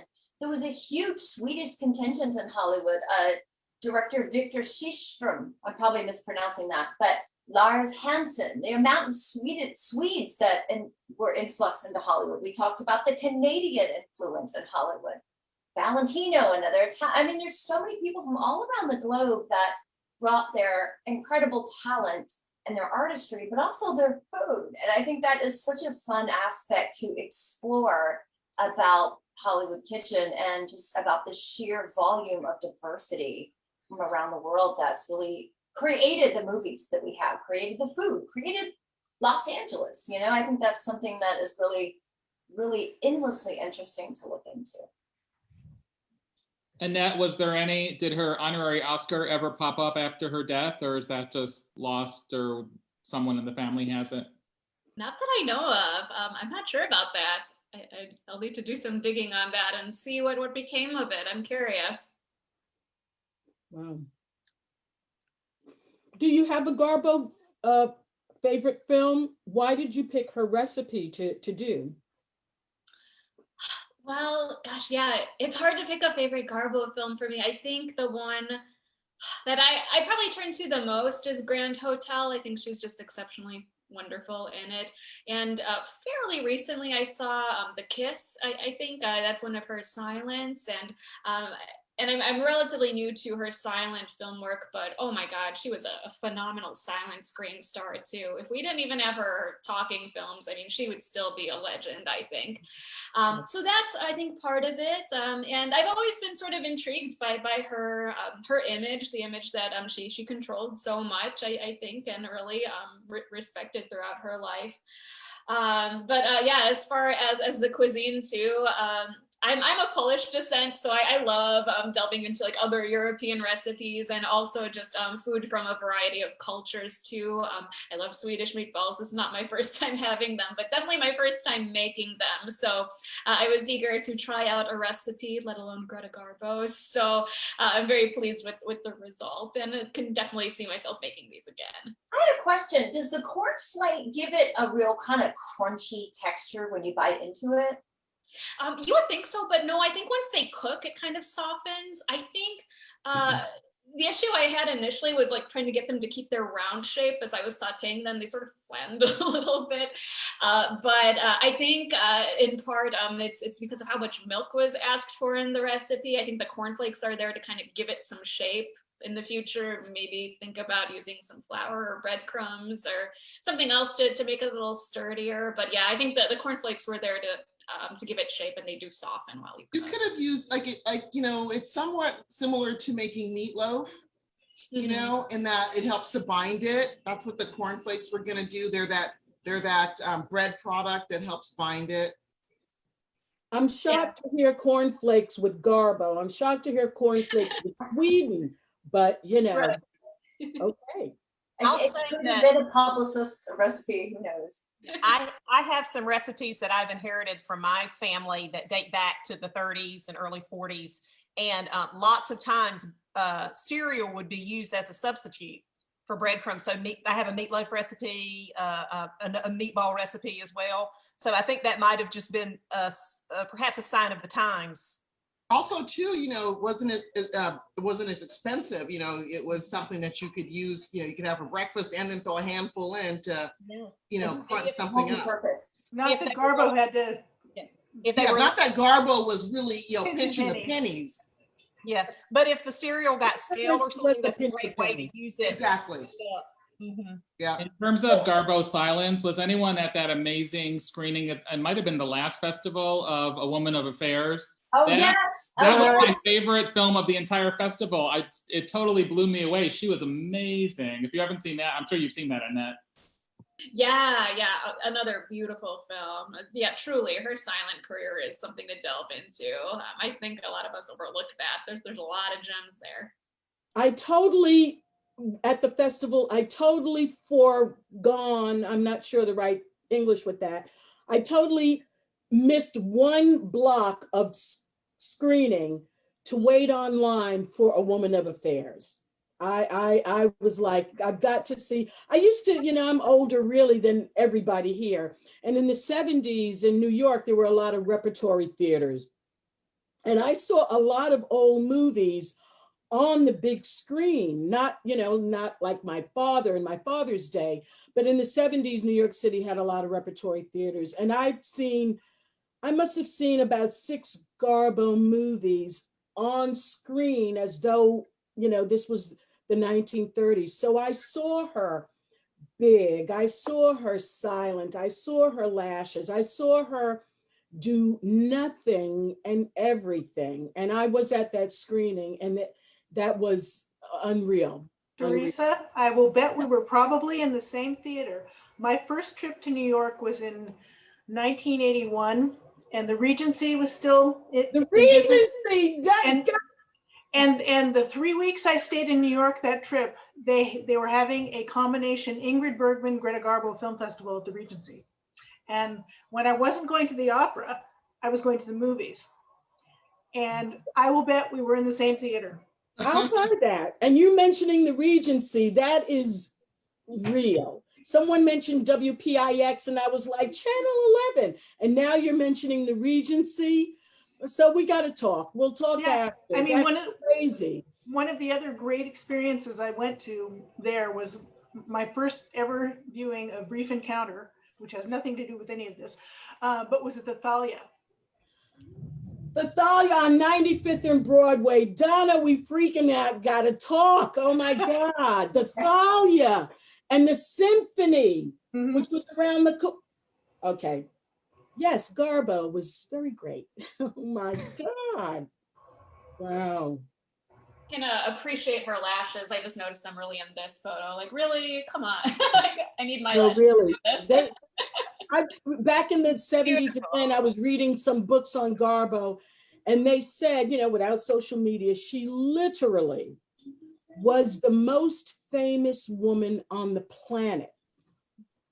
Every country, any country, poor, rich, they knew Garbo. I cannot imagine how that would impact on your life, the fame, the loneliness, the already you're a Swedish introvert, you're known the world over, you cannot go any place. She probably couldn't go to the store to get the cornflakes for those Swedish meatballs. I can't imagine the fame. I can't imagine the fame that she had, and she backed it up with incredible talent. And another thing that I saw in talking about Garbo and Camille, they said, you know, she's dying, and Robert Taylor, who was beautiful, he's talking to her as she's dying, and they said something like, Robert Taylor is speaking, but everyone was looking at Garbo. I just can't imagine. I can only hope she enjoyed some of her career. I can only hope. I am a Leslie Howard fan, and he turned down a film with Garbo for that very reason you just said. He said, I would be there, I'd be giving my best, but all eyes would be on her. And I know that. So I can't do that. He's right. So you're right. It's like, that's exactly what you look at. It's her. So you imagine being Lou Ayres. You mentioned The Kiss. That was her last silent film. I think that might have been MGM's last silent film. And you're Lou Ayres. You're 19-year-old Lou Ayres, and your first movie is with Garbo, who's already a legend.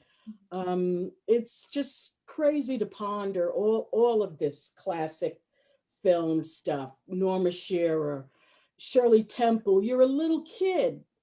You're a little kid, and you brought our country out of the depression, or having something else to think about for a few hours. You know, your Garbo, who is European and foreign and mystery and intrigue. And again, we Americans can forget for a little while. The movies, my favorite art form, could make us forget for a little while. And now that we're in this pandemic, in this, you know, we almost haven't had movies in that way that we know it, in a big screen, uncut, uninterrupted. We almost kind of didn't have it because of this pandemic. But movies have brought us Americans through some very tough times. I have to admit, I felt like, you know, my sanity was saved because I could just tune into TCM. I could forget everything and just sink right in as if, you know, it's just another afternoon sitting on my bed. You know, I got a lot of stuff off of YouTube this season too, that I never really went to YouTube and watched classic film. And thanks to Jeremy Arnold, he was doing B movies that you could find on YouTube. And so I learned some more stuff. I've been thankful for the classic movie genre and the fact that we have such access to it. I would have lost my mind with some of the stuff that was out today, because it's just so, and don't get me wrong, there's good film. There's a lot of talent and really good film, but there's a lot of stuff that they just throw at us. And it would have been really harder on my mental health trying to just watch the DC Comics or Uverse or, some of the stuff, but I missed being in the theater. That was really hard to truly be an entire year, not being able to do something that you're very passionate about. I spent a lot of weekends going over to the Egyptian or heading over to the Arrow in Santa Monica. So my whole social schedule was, and then being, very painfully shy and wanting to be alone,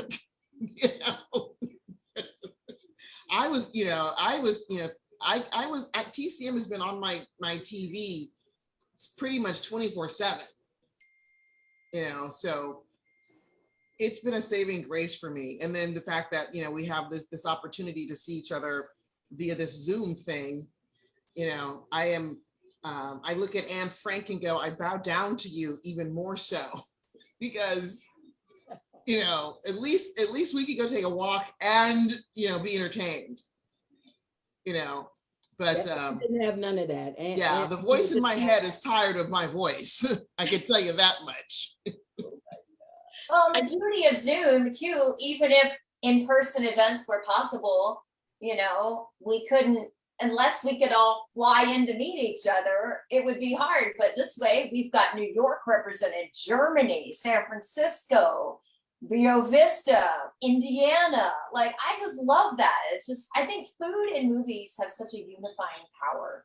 Like, no matter who you are, where you live, what you do, what age you are, people love to eat and they love to talk about film. And those are two things we can find a lot of comfort in. Monique says that she still wishes they had TCM in Holland. I didn't even know that they ever had TCM in Holland, but they need to rectify that situation ASAP.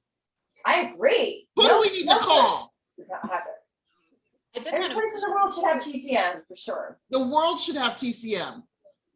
I wanted to mention too, I do an Oscar talk every year, and I show a clip of Bob Hope presenting, since he's one of the lauded hosts of the many ceremonies from years past. And there's a clip I typically show from the first televised broadcast that just hit me so differently this year. Bob Hope says that TV is the place where movies go when they die.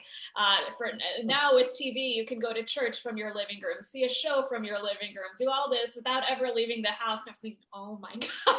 Like, if only he knew that this is kind of how we're accessing movies, at least throughout the pandemic right now. And I've gone to church from my house. I've supported artists from my living room, having to be at home. So really interesting footage to look back on. And it's on YouTube. It's just on Bob Hope First Televised Academy Awards. So really interesting. Annette, I watched your presentation this year. Thank you. And it was quite fun. Thank you so much for that.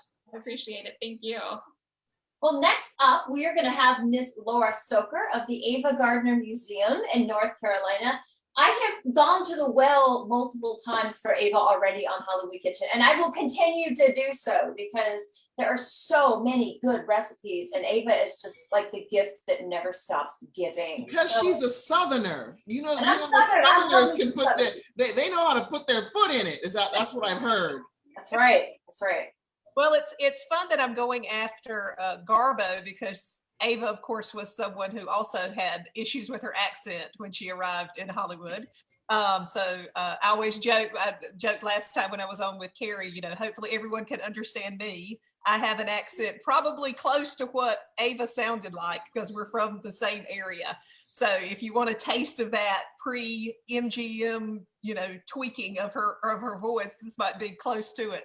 But yeah, as Carrie mentioned, I am a board member of the Ava Gardner Museum in Smithfield, North Carolina, and very involved with everybody there. It's a wonderful organization, a lot of people, a lot of volunteers who do a lot of hard work, and I work primarily in supporting the social media team. So all this fun stuff you see on our social, I'm somehow involved in that or play a small role in that. So it's been a lot of fun, and Ava's somebody, I'm born and raised North Carolina, and she was as well, and she was very proud of her upbringing in the rural agrarian part of the state, very close to, again, where I'm from and where I live to this day. And she's been so much fun to get to know beyond the film star, and get to know her more intimately in reading about her, and exploring the archives and the collection at the museum. So I've had a lot of fun with Carrie on 2 episodes. So if you want to have a deep dive Ava Gardner and learn all about her background, we're slowly getting there. We've made some headway in our first 2 episodes. So I won't go into all of that unless people have questions.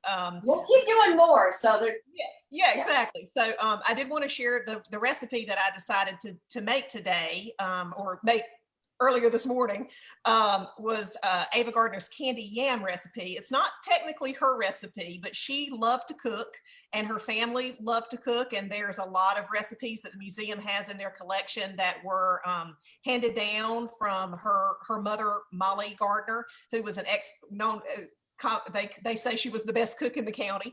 And so there's a lot of great family recipes, but this particular recipe was one that Ava had a huge collection of books. She loved to read, and she had all sorts of books and novels and everything in her collection. And the museum has quite a few of those books that we inherited or purchased or were donated to the museum.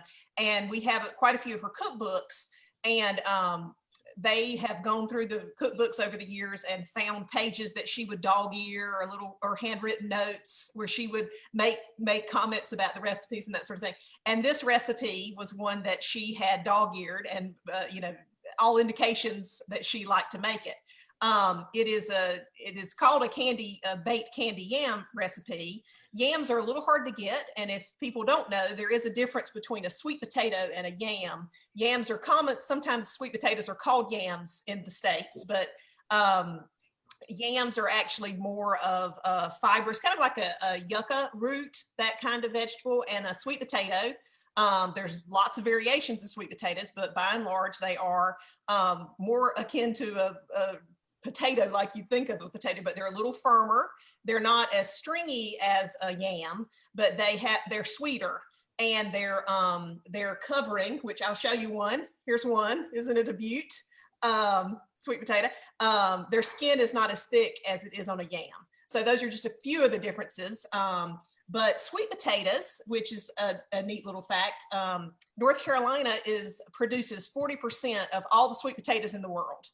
And the county where Ava is from is the largest sweet potato producing county in the state. So I thought that would be kind of a fun thing to do, this recipe, and substitute yams for sweet potatoes.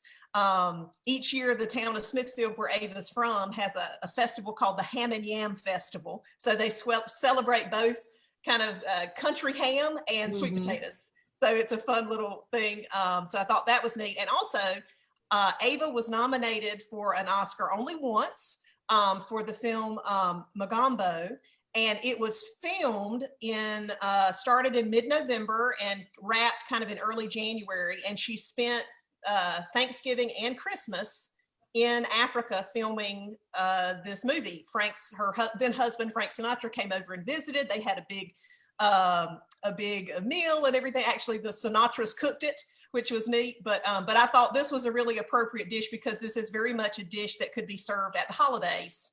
And so for all of those reasons, and of course, yams originating from Africa, thought that was also a neat little thing. So all those reasons made me pick this recipe and thought it was a fun one to do. It's really easy. It's very few ingredients, so you can use yams or sweet potatoes or a sweet potato of your choice because there's lots of variations. I used one that is grown a lot in Johnston County. It's called a Beauregard sweet potato. It's got a nice sweet flavor to it, so you don't have to add so much sugar. A lot of the sweetness comes from the potato itself. But all the ingredients are your potatoes or yams, salt, cinnamon, butter, brown sugar, and paprika.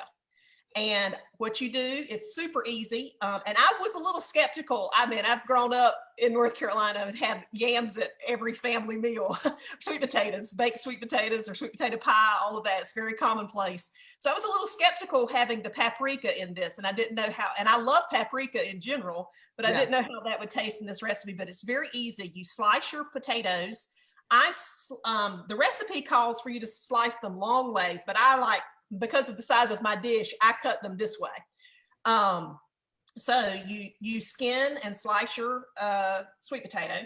Then you put it in a pot and do a parboil. So you get an initial boil and cook to the potatoes.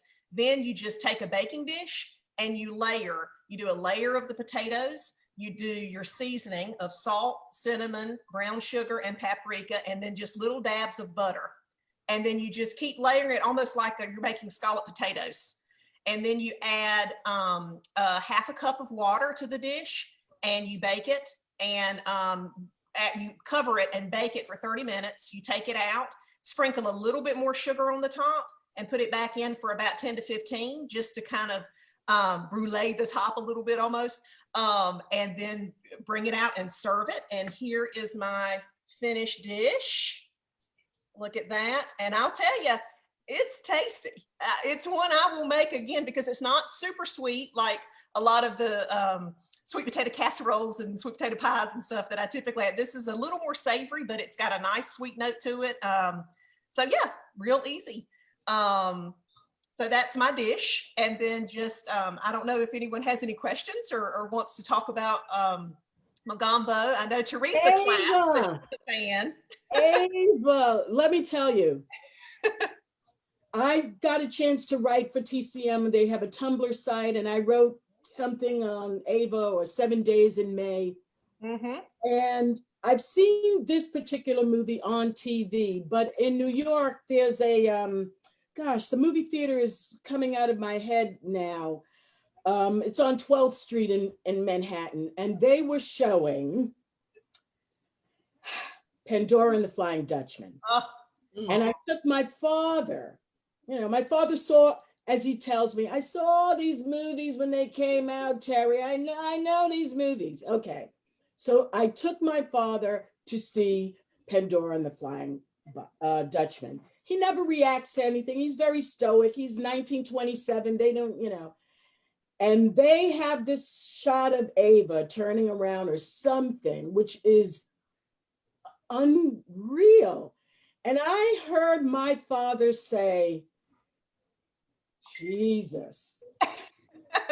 And I just kind of looked over a little bit like, ooh, that was quite a reaction.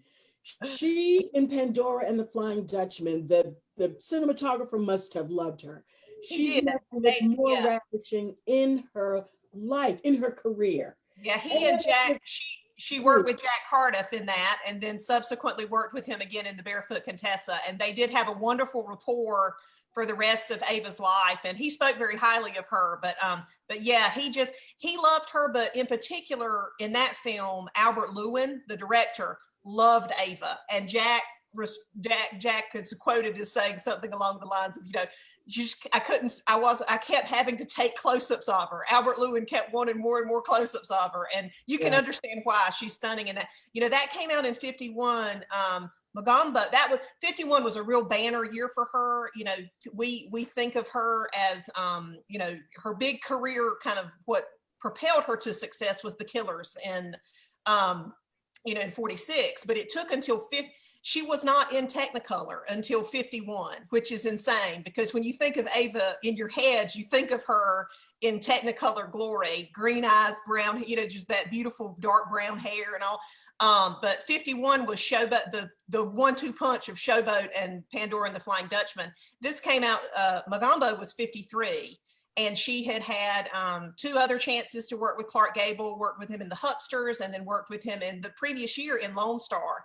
And then this film came along, and she's stunning in it too. She just was made. She was one of those stars that, as beautiful as she is in black and white, she was really made for Technicolor, because you just see all the beauty, and then you get absorbed, you get taken in by the beauty, and then you get absorbed by the performance. I think that she wasn't that.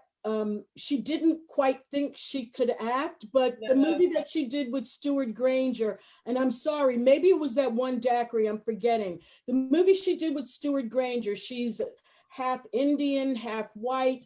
Bawani Junction. Bawani Junction. She did a really great job. I don't know why she doubted herself. You always believed her. You always believed her. I have a theory on that, Teresa. I think there are certain stars that were so good looking that they just weren't regarded for their acting skills, like Lana Turner, Rita Hayworth, Gene Tierney, you know. And I think the men, to a degree, I think Ty Power and Victor Mature, I think people just thought, oh, they're just bombshells, oh, they're just hunks. And they just kind of got written off. And I don't think people took them seriously as real actors. And they were. They couldn't have made that many movies if they had no talent. It's ridiculous. Carrie and I got into this topic a little bit the last time I was on Hollywood Kitchen, and we did another Ava recipe.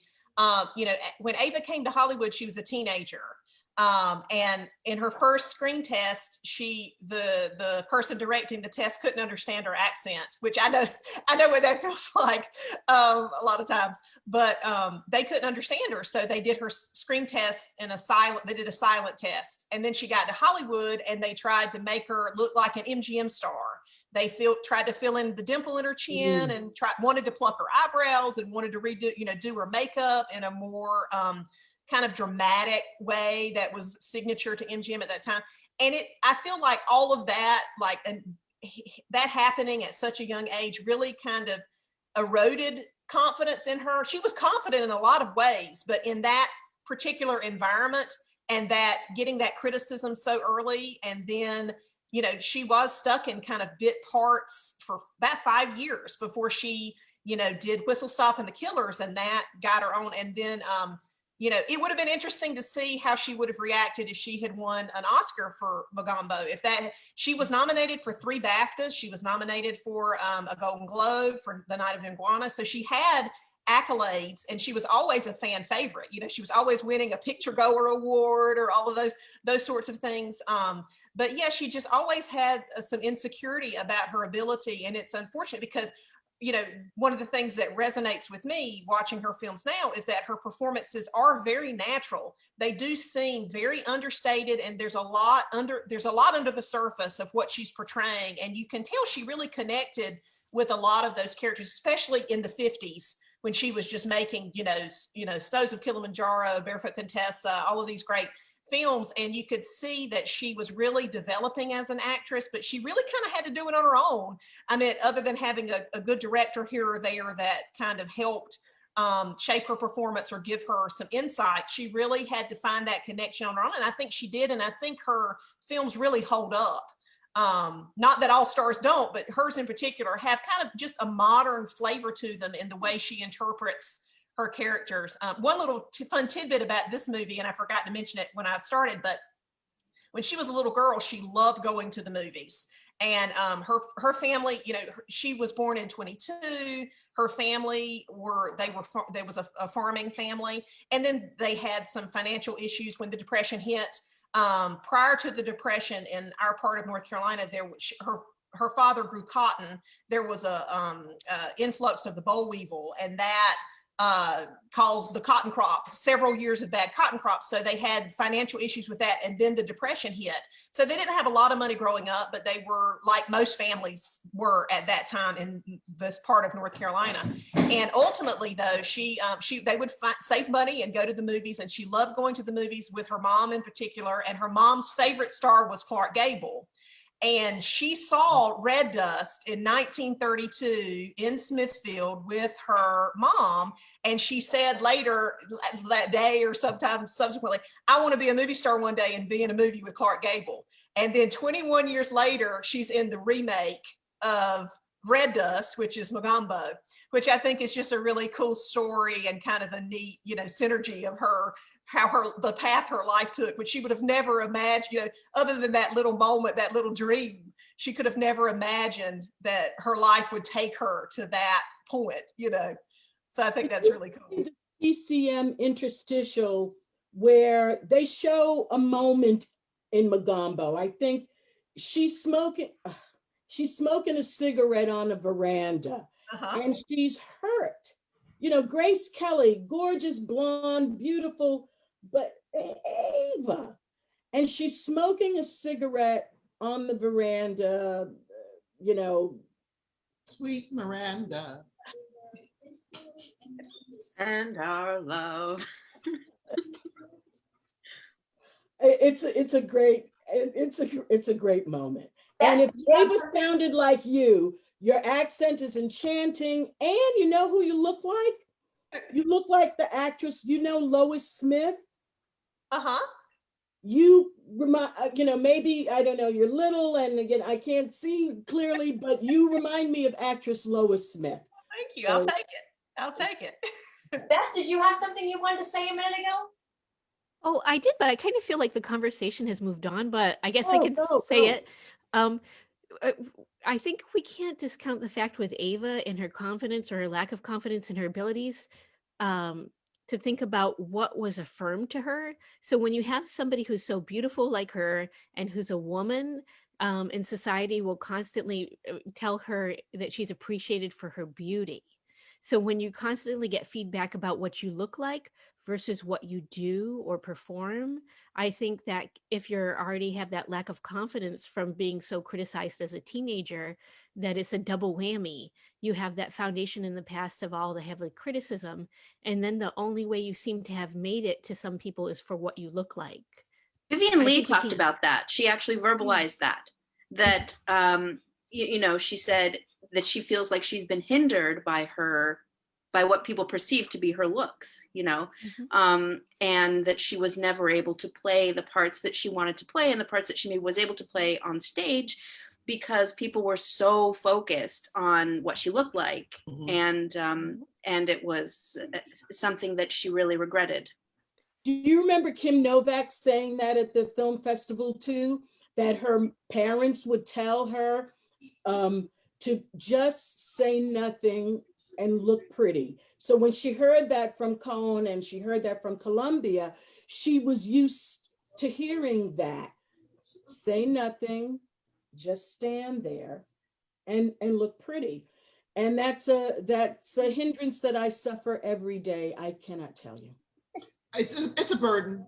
It's a burden. It's a burden. But Speaking if of one has to bear it, I think you've got it. I will I have. think you've got it. Speaking of looking pretty and speaking of Magambo, this is a perfect transition to our next presenter. We have Christina Rice and her daughter named Gable, and they're going to make Clark Gable's sour cream chocolate cake. Does your daughter know who Clark Gable is? Yes. Okay. I stand corrected. Oh yes, she does. Absolutely, right? Yeah. Yes, from the day she was born. So we selected Clark Gable, I think for obvious reasons. So when Carrie said pick an Oscar winner, Oscar nominee, I immediately thought of Clark Gable, who was nominated for 3 Oscars. He won 1. So he won 1934 for It Happened One Night. He was nominated the following year for Mutiny on the Bounty, as were Franchot Tone and Charles Laughton. So I'm sure they all split the votes. And Victor McLaughlin won instead. And then he was nominated in 1939 for Gone with the Wind, but did not win for that. Robert Donat, I hope I'm pronouncing that right. Donut? Is it Donut? No, I'm just kidding. Donut. We don't care because Clark Gable should have won. I like saying donut. That's what it sounds like to me. I think it's supposed to be pronounced like donut. Yeah. Donut? I can remember that going forward. I can absolutely. The other reason we selected it is because we're both chocoholics. Yeah. And we liked the, Carrie sent a few recipes. And so when I saw chocolate cake, that was Clark Gable and chocolate cake. I can't think of a better pairing for our household. You know what's funny is when Christina and I were first talking about Clark Gable, I texted her a bunch of recipes and all of them were super beef heavy, and Christina and her daughter are vegetarians. And one of them was like, literally, Christina goes, I bet there's deer meat, right? And I texted back, funny you should mention it. Here's the venison deer meat hunter's breakfast of Clark Gable. And she's like, oh no. So the chocolate cake was the obvious way to go. The chocolate cake was obvious. The chocolate cake is, how's the chocolate cake? It's so good. Chocolate cake was amazing. We made it once this week. It was completely gone. So we had to make another one last night. So darn. That is so horrible. Terrible. And my husband's so adorable. He said, well, the first chocolate cake, he's like, well, you're going to be making a second one. Should we give this first one away? And I mean, it lasted like 2 days. So he's so funny. He's got jokes. He is. Did you follow the recipe exactly? Like, is it because I just wondered how the sour cream worked with the recipe. I'm kind of curious. Yeah, so we did follow the recipe exactly. The exception being I didn't grate the chocolate. I grated the chocolate for the icing, not for the actual cake, because the directions gave me permission to microwave it. So we microwaved to melt the chocolate. But there's sour cream instead of butter. So there's no butter in it. But it is light and it is absolutely fantastic. Like, Yeah. this is gonna be, I think you've already requested that your birthday have this cake. Yeah. Yes. But with decoration. You know, sour cream is a great, it's great for putting moisture and stuff. It texturizes. Yeah. You can marinate meat in it. It's a really, sour cream does a lot of stuff short of, taking the cellulite off my thighs. We got light sour cream, so we really, it's a very healthy chocolate cake that we have created. And then for the icing, we followed exactly, except for once it cooled down and became room temperature, it was pretty thin, so we thickened it up with a half a cup of powdered sugar. But we still, with this cake, the icing, you can just drizzle on top and it just kind of floats down.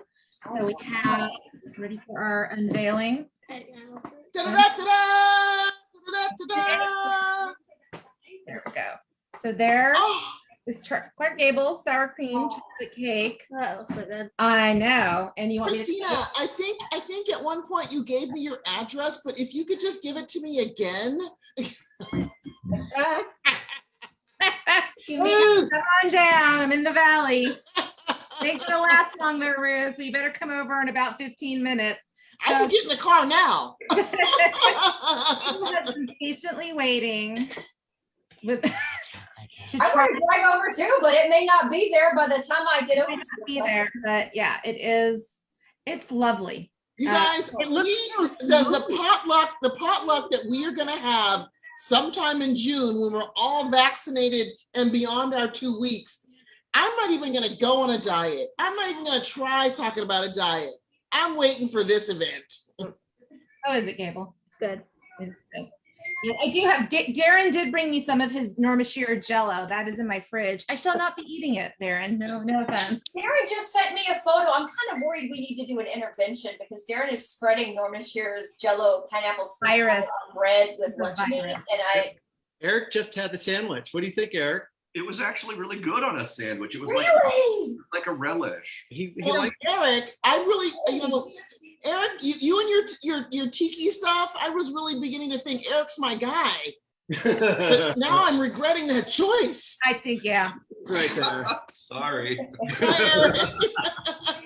I love all the tiki stuff. Oh, thank you. He said that they could actually serve this in a tiki bar, like little cups, and get away with it. I'm like, I still don't know. Well, you'd have to have several Mai Tais down before you go there. That makes anything good. Yeah. Darren, I live down the street from the Bamboo Club. Oh yeah, we've been drinking there all the way through COVID because they've been open. Well, yeah, I drive by. I've gotten their cocktails to go. Oh yeah, the now can. They have Mai Tais in a can. Oh, they're fantastic. Yeah. Oh, yeah. Yeah. Every time we go, they're like, "Oh, you're the one with the big ass order." I'm like, "Yeah, that's me." So. Yeah. I mean, that I've been spending some of my government cheese there. Yeah, good. Because their drinks are good. Yeah, but literally, I don't even have to drive. I can just stumble on down. Lucky you. Christina, since you named your daughter Gable, do you have a favorite Gable film? Is he one of your favorite actors? Do you have any thoughts on Carol Lombard? Yes, that's a great question, Teresa. Yeah. So yeah, I do love Gable. I mean, Gable is not, he's no Anne Dvorak, so we'll just get that out of the way. No. So when we actually, when I was pregnant, I love Errol Flynn, and I always thought Flynn was a great name. Yeah. So if the baby was going to be a boy, he was going to be named Flynn. So when my husband and I sat down to pick a name for a girl, I wanted Myra because my two favorite actresses are Anne Dvorak and Vivian Leigh, and they both play characters named Myra in movies that I love, Waterloo Bridge and Heat Lightning. And I'm getting another piece of cake. Myra's old school. Which my husband said, it sounds like an old lady name. So then I threw out Norma for Norma Shearer, old lady. Greta old lady name. Elsa, after Elsa Lanchester, old lady. And I finally said, dude, what? He said, well, we're going to pick a last name. If it's a boy, why don't we pick a movie star last name for a girl? And my husband actually came up with Gable. And the second he said it, I'm like, yes, if we have a girl, she will be named Gable. So that's a great name. Yeah. He is a keeper. Good choice. Yes, I think it is a fantastic name. Gone with the Wind, I saw it when I was in the first grade. It was broadcast. My mother forced me to watch it. And the second Vivian came on screen, that was it. I've just been a movie junkie ever since then. So I do love Gone with the Wind. I love The Misfits. I'm a huge Marilyn fan and a Monty Cliff fan. And I think The Misfits is just a heartbreakingly beautiful movie. And as I was working on my Jane Russell book, I had to, I saw the Tall Men for the first time, which is the movie Gable did with Jane Russell. And it's wonderful. They are a great pair, even though there's a 20-year age difference. They play off so well together, and they absolutely adored working with each other. So I do highly recommend The Tall Men. It's a fun, it's a big weepy CinemaScope, Raoul Walsh Western. So I recommend that. And hopefully as things start to open up, I'd love to arrange a screening of The Tall Men somewhere. I think that would be super cool. It seems Gable had incredible relationships with every single actress he worked with. I mean, I can't think of an actress who did not just ignite in Clark Gable's presence. Mary Astor. I think I've heard stories that Mary Astor kind of thought of him as a brother. So when they're doing these scenes in Red Dust, she's like, it looks one way to us, but from what I've heard, to her, it was like not as hot as it would be. Yeah, and like Barbara Stanwyck in Night Nurse, like I feel like she kind of holds her own with him. There's not much like much more electricity that comes out because of Clark Gable. I think that they're both just so electric that it's just on their own, that there's not much that is added between the two of them. They're like peers. Okay, good point. Good point. I did think that, but the scene with Mary Astor, though, from our point of view, oh my gosh. Totally. You mentioned Anne Dvorak. What's up with Anne Dvorak and you? Oh boy. Oh, well, I don't think you have enough time for that. No, Anne is my true love. I've been collecting on Anne for, gosh, almost 25 years. You wrote the biography of Anne? Biography on Anne. So Anne's kind of been my life's work. And I've known Darren now for a very long time. And I think Anne was the reason why we became such fast friends. And I told him I was an Anne fan, and he kind of introduced me to the world of movie poster collecting. And so we've been doing it for a really long time now. So yeah, Anne is my true love now and forever. Oh, wow. I liked her in Heat Lightning. I mean, Eileen McMahon is my girl in Heat Lightning, but, Dvorak in Scarface, Dvorak, wait a minute, 3 on a match. On a match. Oh, yeah. That was I went down the Dvorak rabbit hole when I saw 3 on a Match when I was in college in the mid 90s. And that was the film that set me on that path. So, and I do want to point out, it has nothing to do with anything we've discussed, but I am wearing my Betty Hutton personally owned jewelry that Darren purchased for me like 15 years ago. So I very seldom bust out the Betty Hutton jewelry. Not for the Oscar. Close-up of it? What? Can we get a close-up of it? Can you lean into the camera and show us? Sure, there's my. It came with like 10 certificates of authenticity signed by Betty Hutton. Which I don't know record of them. Those have not survived my many moves since you gave me this jewelry. So, and they're very beautiful. They're clip-on though, and clip-on earrings are so uncomfortable. So I don't wear them often. No, Gable was king, and many years ago, my aunt and I went to this John Springer thing where he, once each month he interviewed a one-on-one in town hall, a big movie star. So my aunt and I saw him interview Myrna Loy, Joan Crawford. I'm literally seeing these women with my eyes. You were there in person? Yes. Oh my God, that Joan Crawford interview is so wonderful. Oh my gosh, it is amazing. She talked of Gable and said, he walks around the studio, you can hear him. He's a man's man, and you know, he's great. I really feel bad that he didn't win for Gone with the Wind. He did, you know, he did Gable things, and then he did ungabled things, and you know, I've never seen Robert Donat's film, Goodbye, Mr. Chips, but I can't imagine what he did that would outshine what Gable did in Gone with the Wind. I don't know. Well, also too, he died after that film. But it's, I don't know if you've ever, I think you said you've, Robert Donat? No, he lived, no, not after that film. He died not long after that. He didn't have a long career.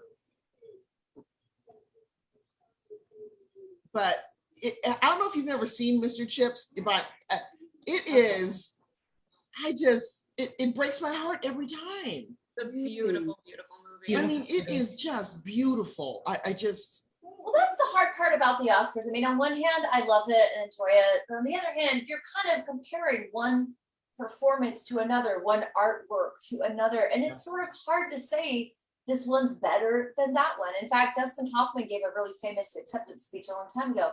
And in his speech, he listed off all of his fellow nominees. And he said, I refuse to believe I am better than this person. I refuse to believe, you know, so it's kind of, I don't know, I'm mixed on it. It's like it means something, but it doesn't mean anything, because I think, to me, time is what ultimately tells us what's going to last, what's going to flourish, what's going to be remembered, you know? And I think that performance from Gable is still so remembered, so beloved, and that's never going to go away. That's why I think it's always so great, the stars that live long enough to get kind of a lifetime achievement award from the AFI or one of the honorary Oscars, because that does show their body of work and celebrate their body of work. You know, a lot of stars didn't make it long enough for that, or weren't appreciated within their lifetime like they are now. But it's so great when stars can get that and get that recognition for, here's everything that you did, and it's all wonderful. Well, next up, we are going to have Teresa make us a Tom Collins, and then after that, we're going to have Donna Hill. So that's the lineup coming up here. We need to do our Carrie. That's right. We're going to get to it, Ruth. Don't you worry. It's coming. Okay, Tom Collins. I'm going to chill my glass, and I'm going to have some gin. You can use any gin you want, Beefeater gin, you know, this, rot gut, whatever. It's all to your taste. So with Hendrix is a really good gin. Have you had Hendrix yet, sister? Don't let me bring my Hendrix out here, but I only have like a little taste left. Oh no, you save that. You save that. You know that. You know, Okay. you I'm use gonna the tell other. you that I have the Hendrix You here. use the other stuff for the company. So here's 2 ounces of Bombay. I have an ounce of lemon juice, which is another thing, as I said, I squeeze it and then I put it in these little containers. So here's an ounce of lemon juice.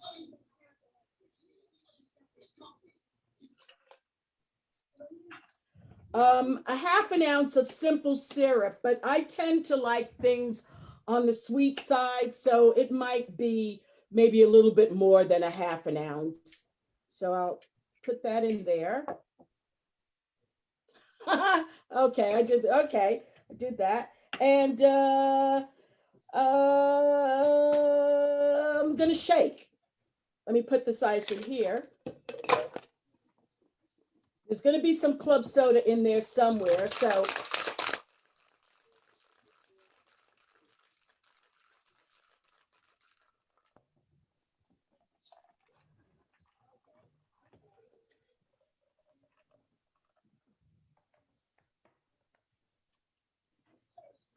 Here's my glass. This should have been ice, but that's okay. I drink alcohol warm or cold. Gonna strain this shake and drink into my glass.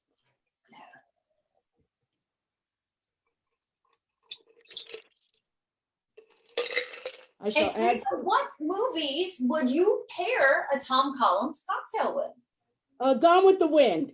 And then I will, no, I wish I would have thought of that, but I hadn't.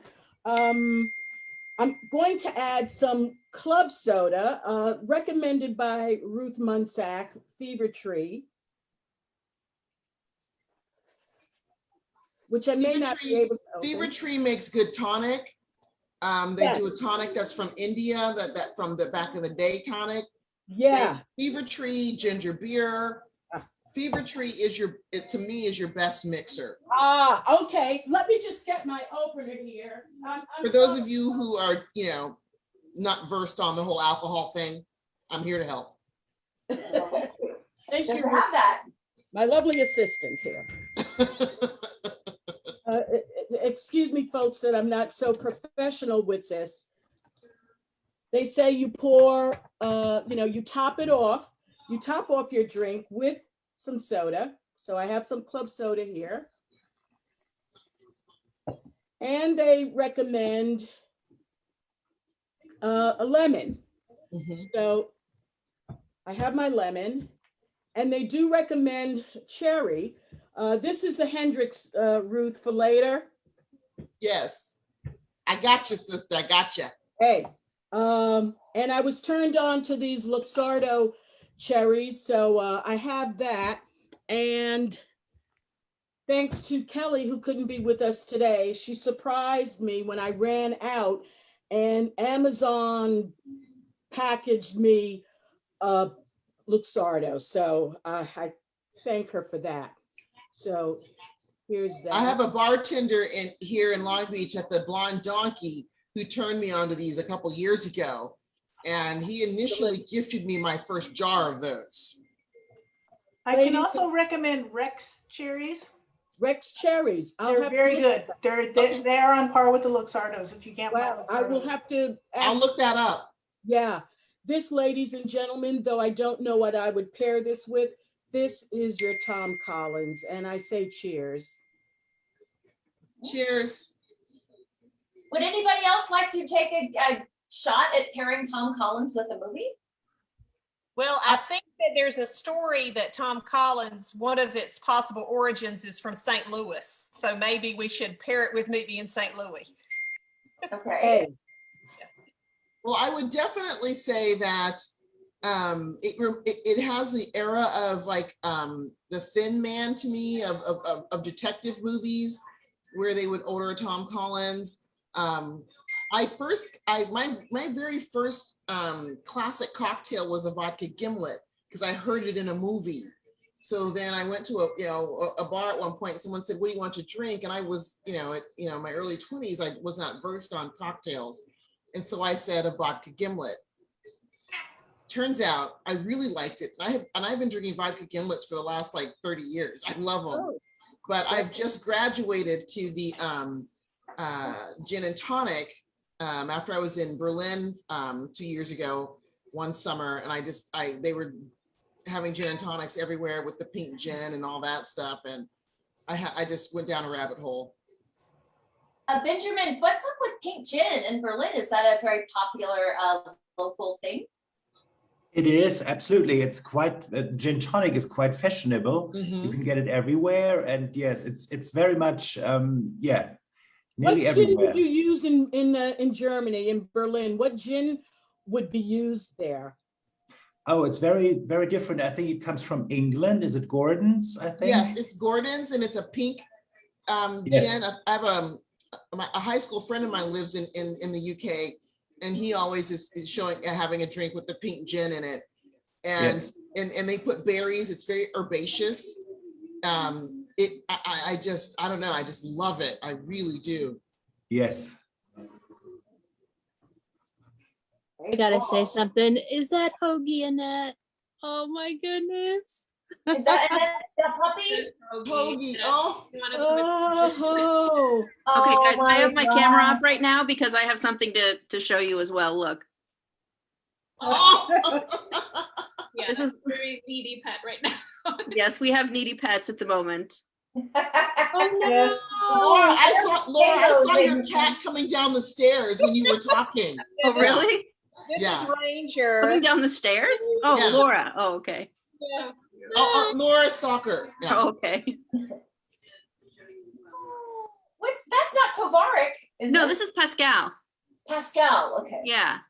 Yeah. Tavarish is the orange one, and Pascal is the black one. Well, if it That counts, cat I is did get literally on photos your of back, horses. Laura. What was that? That cat is literally on your back. Yeah, he jumps on my shoulders. So you're Eve Arden then. Okay, I get Yes. it. Okay. Eve Arden Okay, stage since door. we're showing our loved ones. Oh. Yeah. Or some of us when like I was a Beth have teenager, kids. my mom said to me, "There's a character that you should see that reminds me of you." And I was like, "Okay, what is it?" And she says, "It's a Muppet." I'm like, "What's a Muppet?" And I'm like Sesame Street? She's like, "Yeah." She says, "It's Miss Piggy." I'm like, "You think I'm a pig? You're comparing me to a pig?"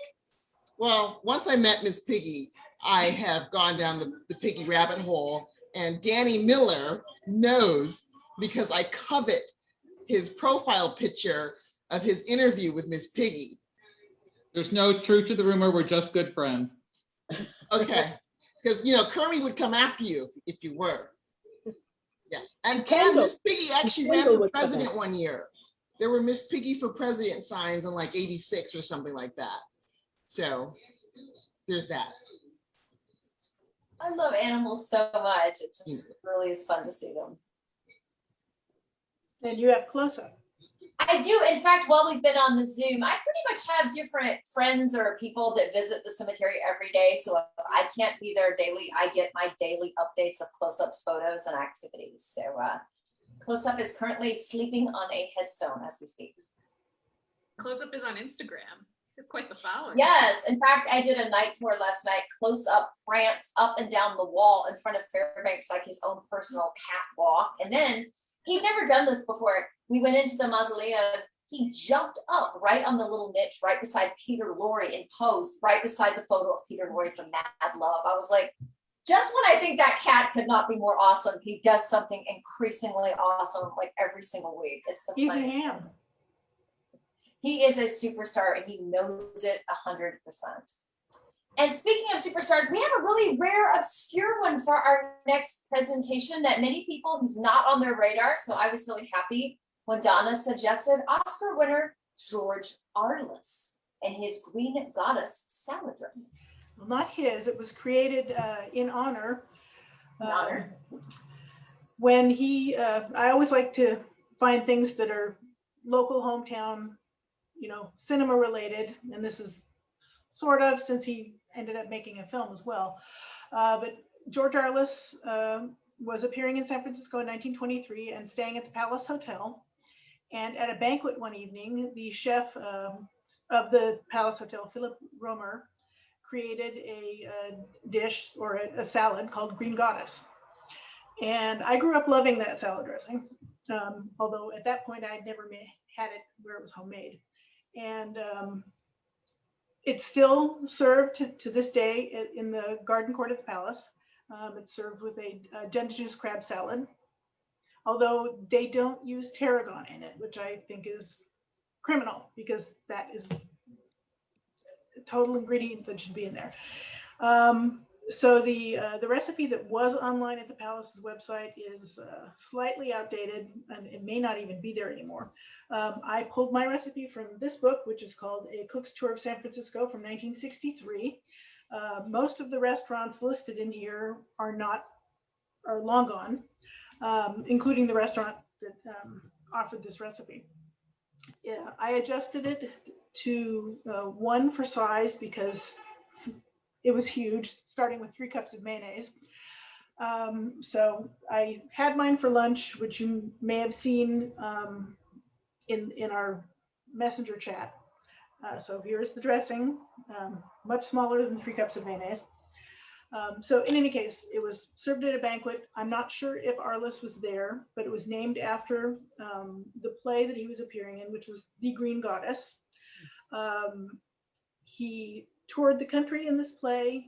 He made a silent film in 1923 as well, which exists, which co-starred Alice Joyce. It's problematic, much as many race films would be, you know, portraying Indian people, like in Gunga Din, for instance.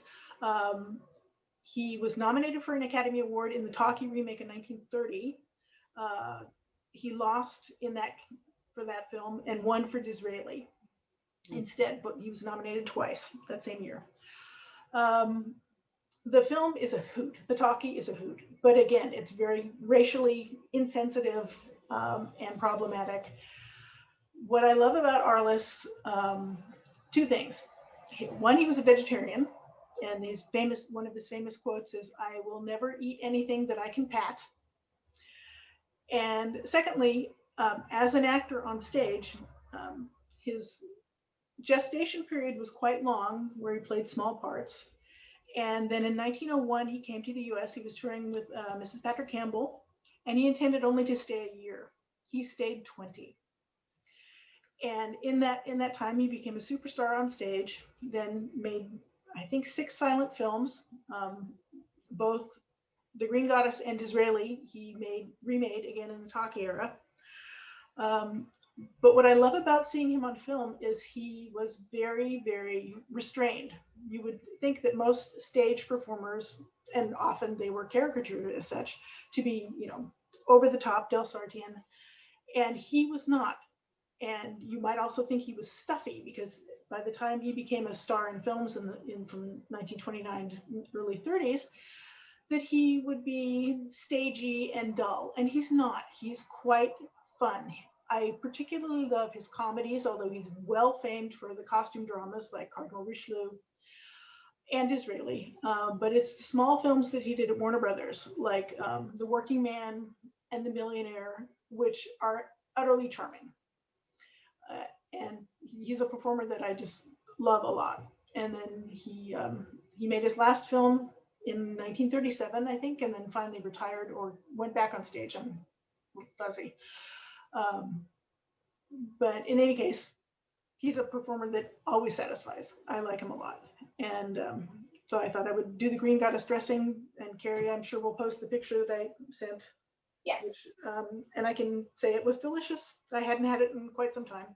Donna, isn't it true that he really helped put Betty Davis on the map by casting her opposite him in the film The Man Who Played God? Yes, yes. She always credited him for that, because I believe this was, you know, after she'd come out and was basically told by Universal that she had, you know, no sex appeal, no film presence, no nothing.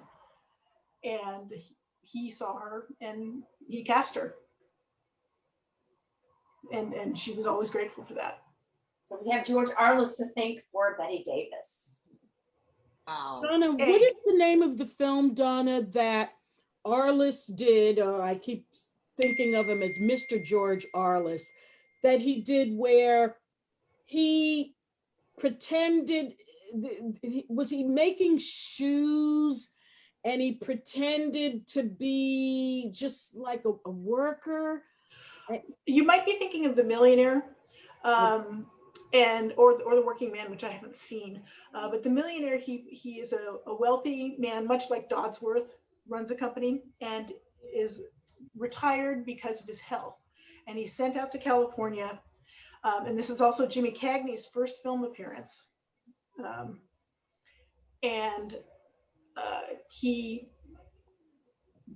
To stay in the auto industry per se, he buys a gas station with David Manners to keep his hand in the business, although he's keeping the secret from his family because supposedly he's dying of a heart condition.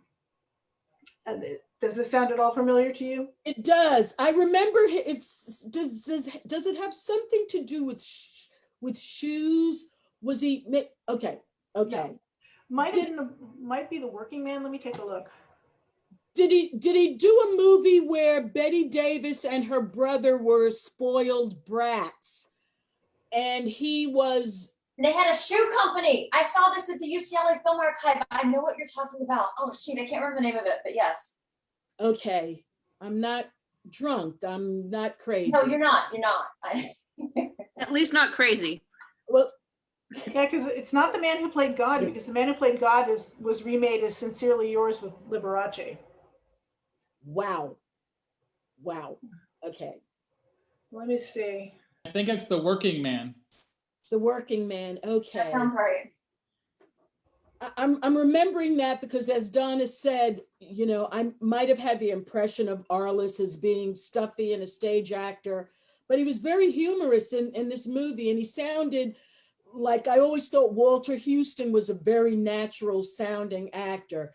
Arliss sounded like he was talking, not reciting lines. Yeah, I always find him to be very natural and not stagey.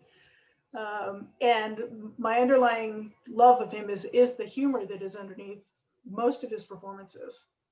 Well, I was really happy when everybody, when I asked all of you and you sent in your list of who you wanted to do, I was really pleased that we had international people, that we've got people from like the 30s, the 40s, the 50s. Like, I really love that we have super famous, we have super obscure. It's a really great mixture, and it wasn't even intentional. It just kind of worked out that way. So that's really cool. Yeah, I personally, I feel like Arliss should be better remembered than he is. Yeah, he's really not. I mean, the only when I very first started kind of studying film, my gateway to Arliss was just, oh, he's the guy who discovered Bette Davis, like that, you know. And then I've seen a few of his films, but there's still there's still films of his I haven't seen either. You're right, he's not as well known as he. Yeah, I mean, it's nice that Warner Archive did put out a 3-film set. Unfortunately, The Millionaire is not one of them, but The Working Man is. And the Fox films he did later, I haven't seen them in years and years and years. And now that they're owned by Sony, Are any of you guys paying for the membership to MoMA so you can do that pre-code Fox pre-code series? Because I'm getting really tempted to do that. I have not. Anybody? Not me. It's like $100 something a year for their MoMA virtual cinema, but I'm kind of debating. I'll have to look and see what they're showing. Yeah, because I don't think they've even announced the schedule yet, have they, Krista? Or Are you talking about the 20th Century Fox pre-codes? yeah, at MoMA. It's like $120 a year. Okay. Yep. Because I looked into it, because I'd like to see them too. Because pre-code is obviously my favorite year. Well, yeah. So you had a dog with you a moment ago. Who was that? are you ready? His name is Mojo Irving, like Irving Thalberg. Mojo Irving. Yes. I love Irving too. What breed is he? What breed is he? He is part Chihuahua. He thinks he's in trouble. You're not in trouble. He's part Chihuahua. He's also part Pinscher, but not Pinscher, but rat terrier. Rat terrier. Sorry, I don't know, but yeah, his middle name is after. They had Mojo we saved him from a rescue, and then I said, well, since I can't give him Irving as a first name because they already had a first name for him, I said I'm gonna give him a middle name of Irving. So Mojo Irving. Okay. After Irving Thalberg. Very cool.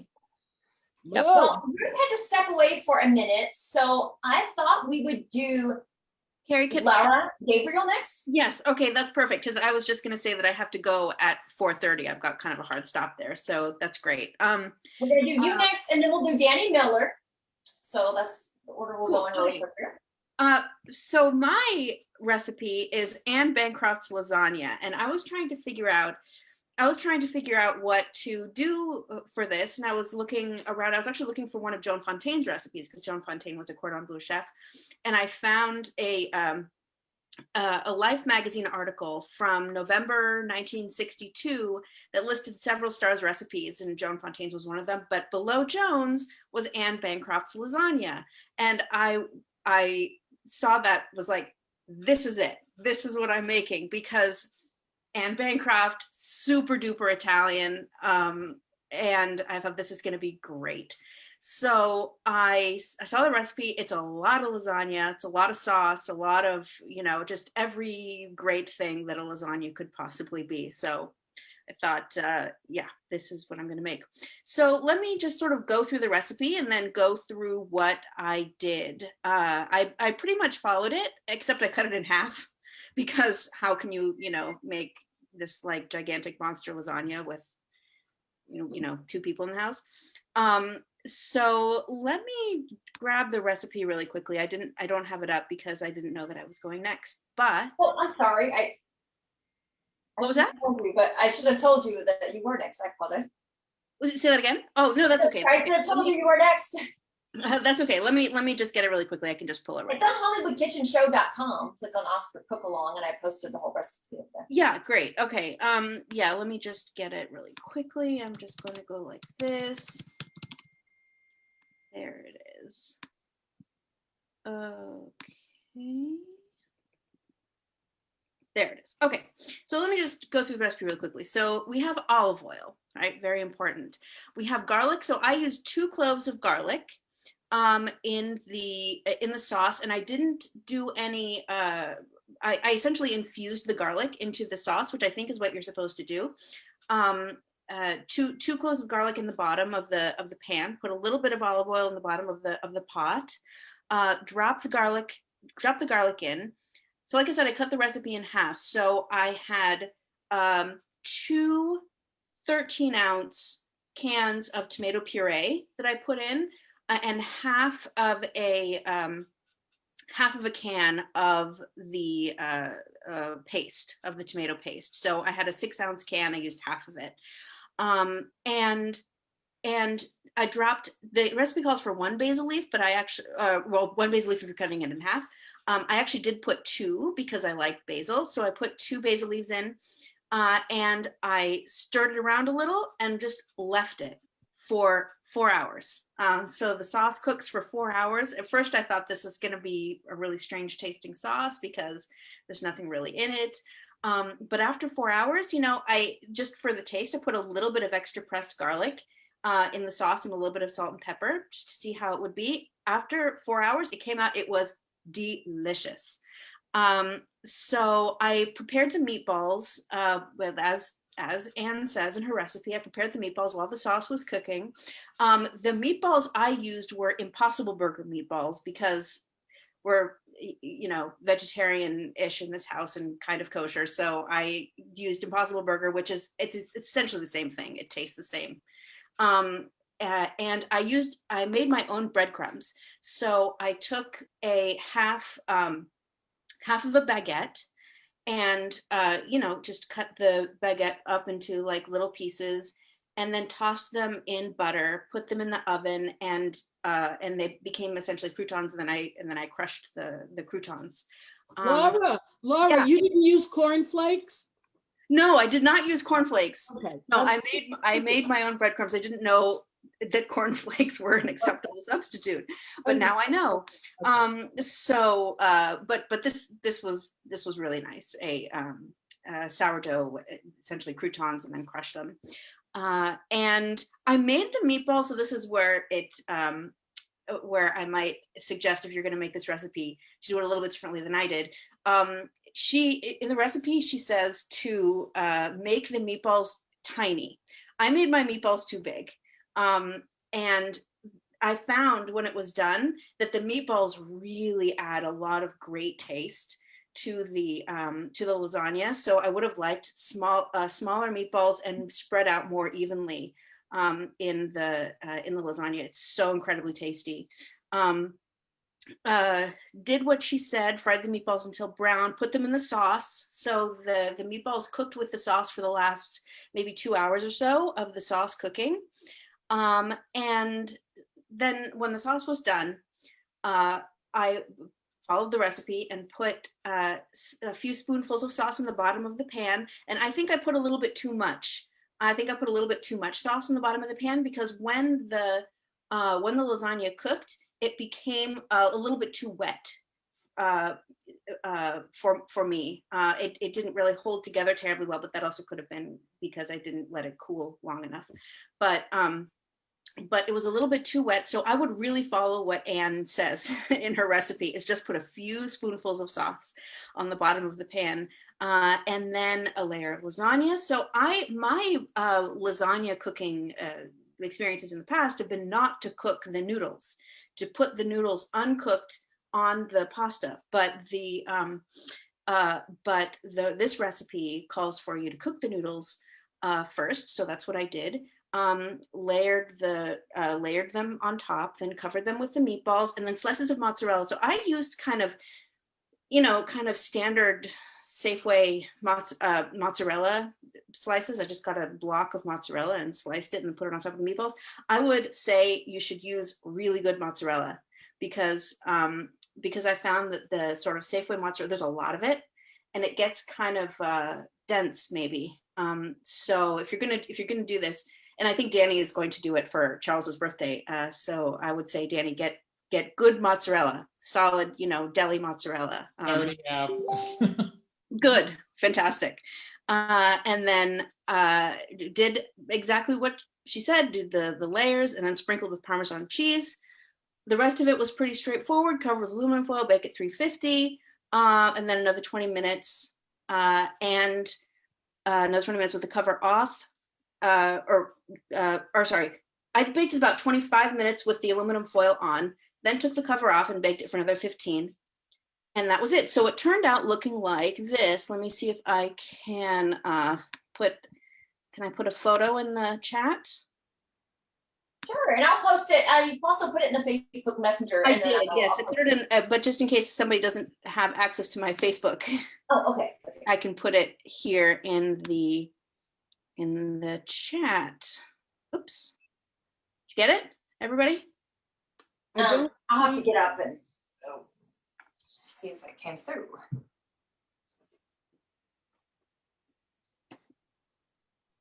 Lasagna. Okay. Yes.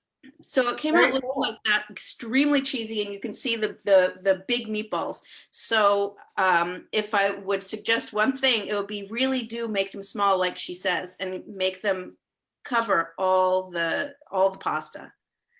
And it was great fun. The sauce is amazing. We just used the last of it last night with another pasta dish that we made, and it's just really fantastic with some Parmesan cheese. So yeah, it's a lot of sauce, a lot of pasta, and it's just great. I highly recommend this recipe.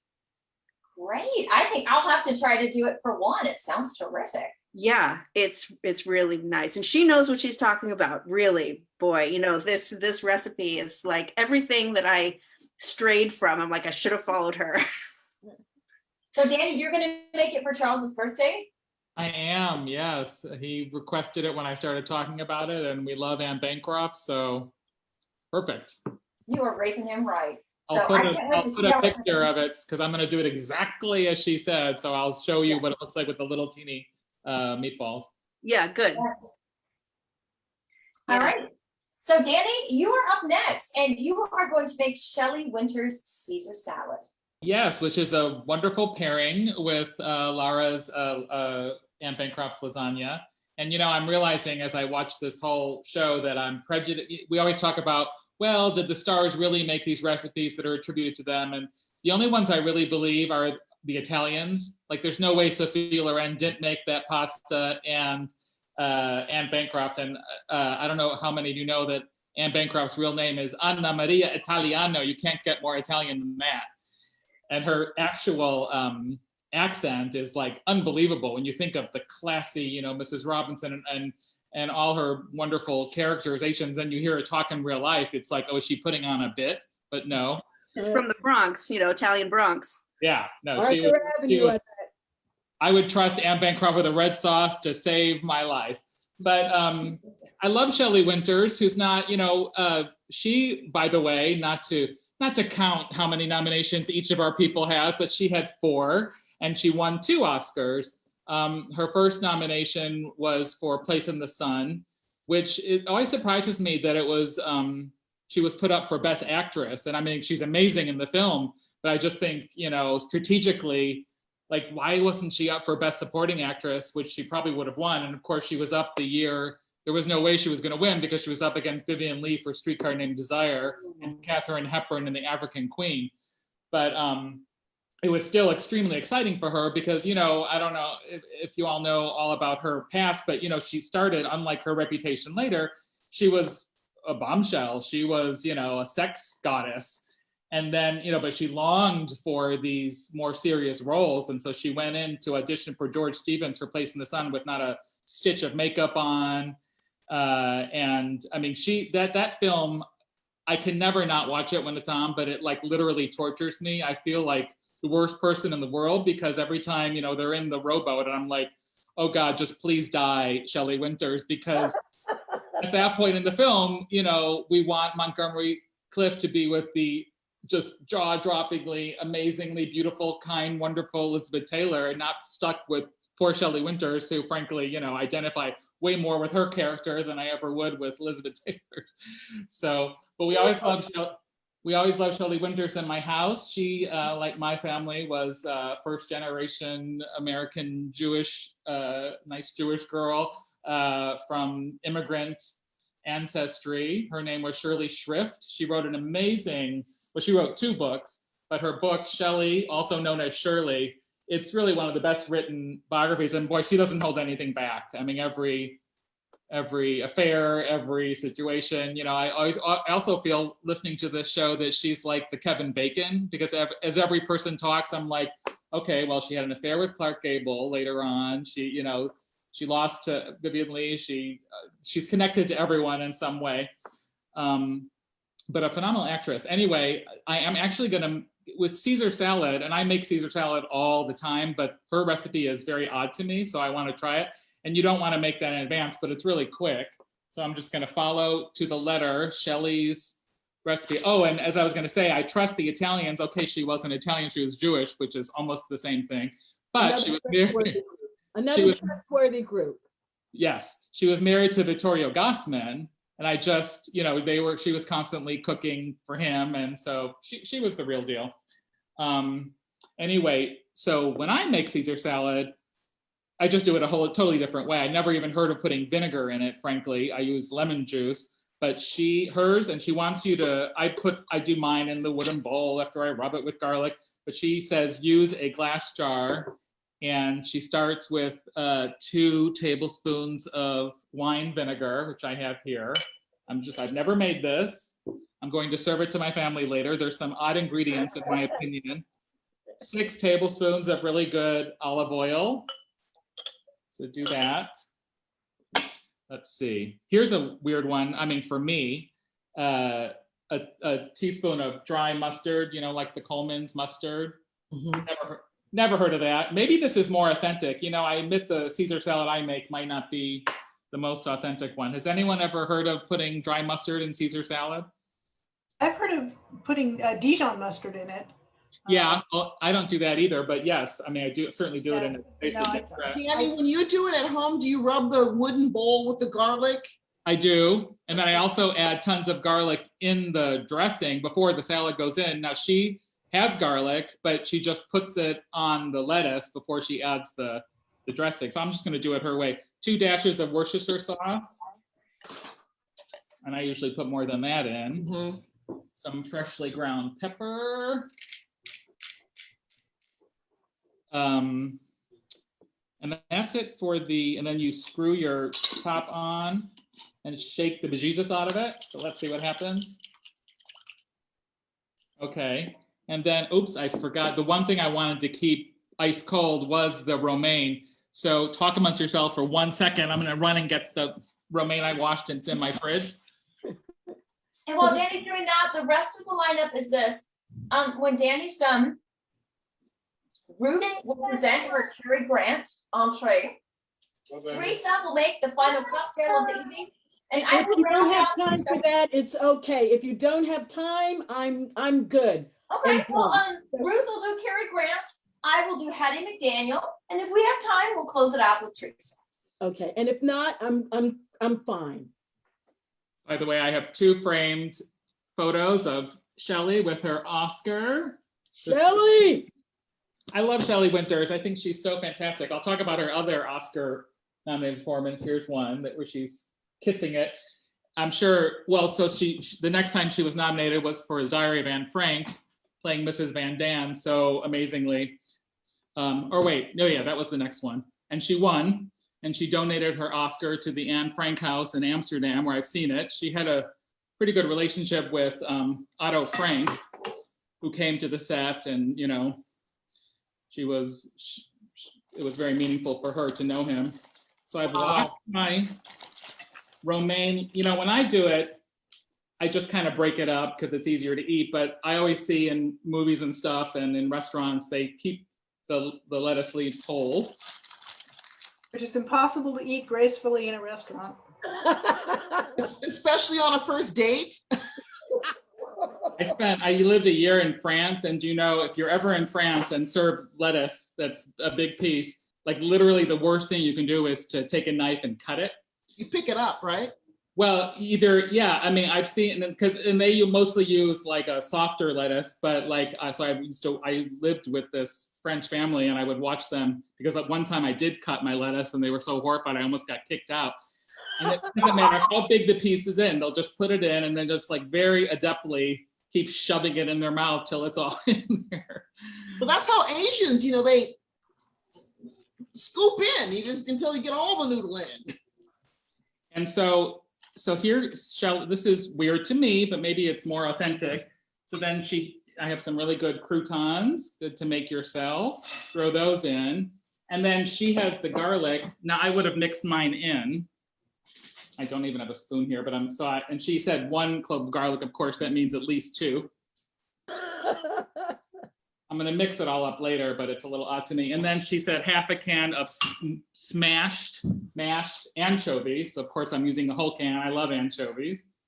Anchovies! Look at T Brown. Thank you, Ruth. On pizza. Great, Danny. She'll put it on pizza in a heartbeat. Oh, I make pizza. I've been cooking a lot during the pandemic, and Thursday is pizza day, and there's always one with anchovies on it.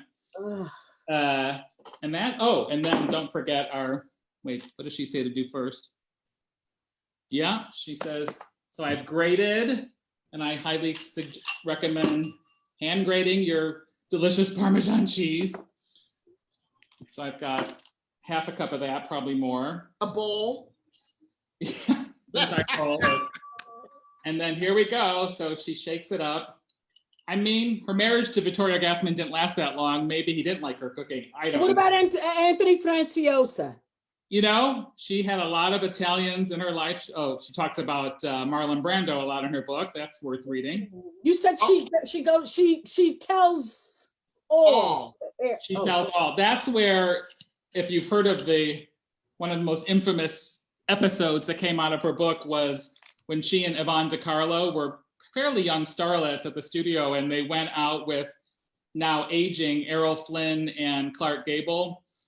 And Yvonne turned to her at one point and said, you know, okay, which one do you want? And she chose Errol Flynn then, although she later dated Clark Gable. There's some odd stuff that happens in that scene. I won't spoil any of it for you. And then you just mix it up. Now, of course, it's going to be impossible to mix completely with these giant pieces of lettuce, but it does look more like the ones you see in movies. Mm-hmm. And I think it would go, I'm serving it. That's all my family's getting tonight. So it better be. But anyway. I'm going to see if Jeff is open at Larry Edmonds so I can get one of her books. Yeah, me too. I mean, she wrote a second one called Shelley 2. And I couldn't find that. I know we had it here. But you've got to read Shelley, the first one. But she's a really good writer too. I believe she wrote it herself. It's highly entertaining. Very entertaining. And she didn't hold anything back. But, you know, I think like, especially younger people who maybe know her from Roseanne or, you know, her later films where she was almost, in some cases, a character of herself. I mean, she was a very serious actress. She taught acting, I think, at Lee Strasberg. She was in a class with Charles Laughton for many years and loved the film that he directed her in, the only film he did direct. But brilliant film. Her 2 other Oscar nominations were for A Patch of Blue, which she's just devastating in. I mean, I must say, you know, and she knew that she could play vicious monsters really well. She plays Elizabeth Hartman's mother, the blind girl who's starts a relationship with Sidney Poitier. And of course, Shelley's character is just a card-carrying, hideous. She is a piece of work in that one. Man. And she won. That was her second Oscar, which she kept in her home. And it's a phenomenal performance. It's another, like Place in the Sun, it's you know, it's upsetting to watch these films to some extent, but it's true. It's true. Yeah. I mean, you can feel that she is imbibing that time in life, and she played it perfectly and probably used some of her own, you know, experiences that she'd seen. And then, of course, she was nominated for the amazing Belle, what was her last name, in The Poseidon Adventure. She did not win that year, but she's, you know, it's a great performance. She, spoiler alert, you know, sacrifices herself. She was a great swimmer back in the day. That's the movie was it the Poseidon Adventure, wasn't it? Yes, yes. Have you seen that, Benjamin? Yes, of course. Yes, she's great in it. Yeah, very touching performance. Talking to my I have a son about to turn 12 on Tuesday, and then a 26-year-old daughter, God help me, in Brooklyn. And I was talking to her and telling her I was doing this thing with Shelley Winters, and she had never, I felt like a total failure. She'd never seen the Shelley Winters film, even The Poseidon Adventure. And I said, go watch that tonight. At least that one, but really all of them. You know, I live near her, Danny. If you need me to hound your daughter, just let me know. Okay, get on your motorcycle. You've been there before. And you know, This is Leah, what are you doing, Leah? You're embarrassing the whole Miller clan. Come on. Just bring your DVDs and your portable player. It's like, Leah, my tribe is coming for you, girl. She did a lot of other great movies. I mean, Alfie, Lolita, you know, some hard movies. She loved the two of the films she was nominated for were directed by George Stevens, who she loved.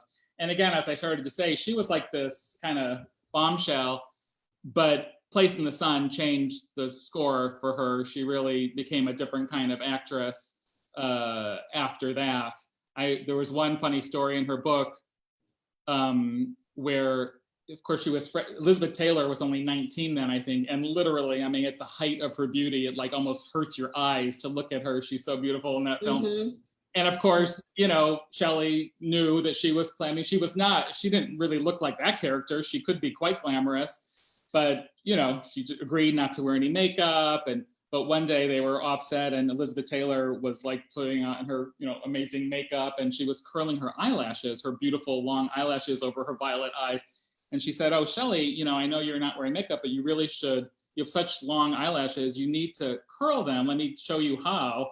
And then they'll like go away from your face. So it'll be better when they do the close-ups. So she did. She was all excited because she could, you know, have a little bit of glamour. And Elizabeth Taylor was teaching her how to use the eyelash curler. And George Stevens walked in and just read her the riot act, like, how dare you try to look, you know, more glamorous than you are. Because the movie, I mean, and again, it's like, I don't know about you all, but when I watch the film, I just hate this part of me that wants her to die. Yes. Probably far more suited to his character than she is, but she loved Montgomery Clift. And she was, you know, she had a reputation for being a little difficult, but just like I judge people by the people that like them and who they are really close to. And she had a lot of really close friends in Hollywood and among the acting community. Of course, she was best friends with Farley Granger for her whole life. She was friends with Marilyn Monroe. Yeah, very good friends. They lived together in the 40s. Those are some great stories. She claims, and I mean, I believe her, that she taught Marilyn the open mouth smile. She said Marilyn did it much better than her, you know, that kind of very, well, I'm not going to try it because that would be too pathetic. But she called, I think she said she introduced Marilyn to what she called the fuck me shoes, which were the high heels with the ankle strap. Joan Crawford has mentioned those, yes. Oh, Yeah. yes. So Shelley knew how to work it. There's no question of that. But to her credit, she never shied away from playing these like really difficult and unpleasant people. And then, of course, she did gain, I think, like 40 pounds on purpose for the Poseidon Adventure, and then the rest of her life she could never get that off, and she always bitterly complained and would always show pictures of her figure from, you know, the 50s and 60s. I think she's, you know, the first movie I saw, actual first run, I guess I was in high school or something, was Next Stop Greenwich Village. One of the rare times where she plays like a traditional Jewish mother that she probably was. And I think that's a wonderful movie. I don't know if any of you have seen that. That made me want to come to New York and go to Greenwich Village. I remember when I finally did, I would like find the corners where that film was shot. And, you know, other movies, also crazy movies. Like I remember we watched during the pandemic, What's the Matter with Helen? With Helen. Oh my God, with Debbie Reynolds, and there's this whole story that, I mean, you know, never stated explicitly, but she's kind of in love with Debbie Reynolds, who's like a Jean Harlow type in the film. It takes place in the 30s. They have a dance school for kids, for child stars, you know, wannabes, but it's a horror film. And if you can imagine what a horror film is, if you haven't seen it, it's like between Shelley Winters and Debbie Reynolds, you know, what are you waiting for? That's all I have to say. I've not heard of this one. Thank you. Oh, that's a classic. That's a classic. And Danny, didn't Shelley do a Western with Jimmy Stewart? Yes. Yes. What was that? Yes. Winchester 73? Winchester 73. Yeah. And it is epic. It's one of my favorite Westerns. Great. Again, just like, I'm not a bombshell, I'm just, you know, acting. And I think maybe the next to the last movie with John Garfield, she was in. He ran all the way. Oh, so good. He teaches her how to swim in the pool. And yes. And in with Ronald Coleman in A Double Life, you know. Yeah.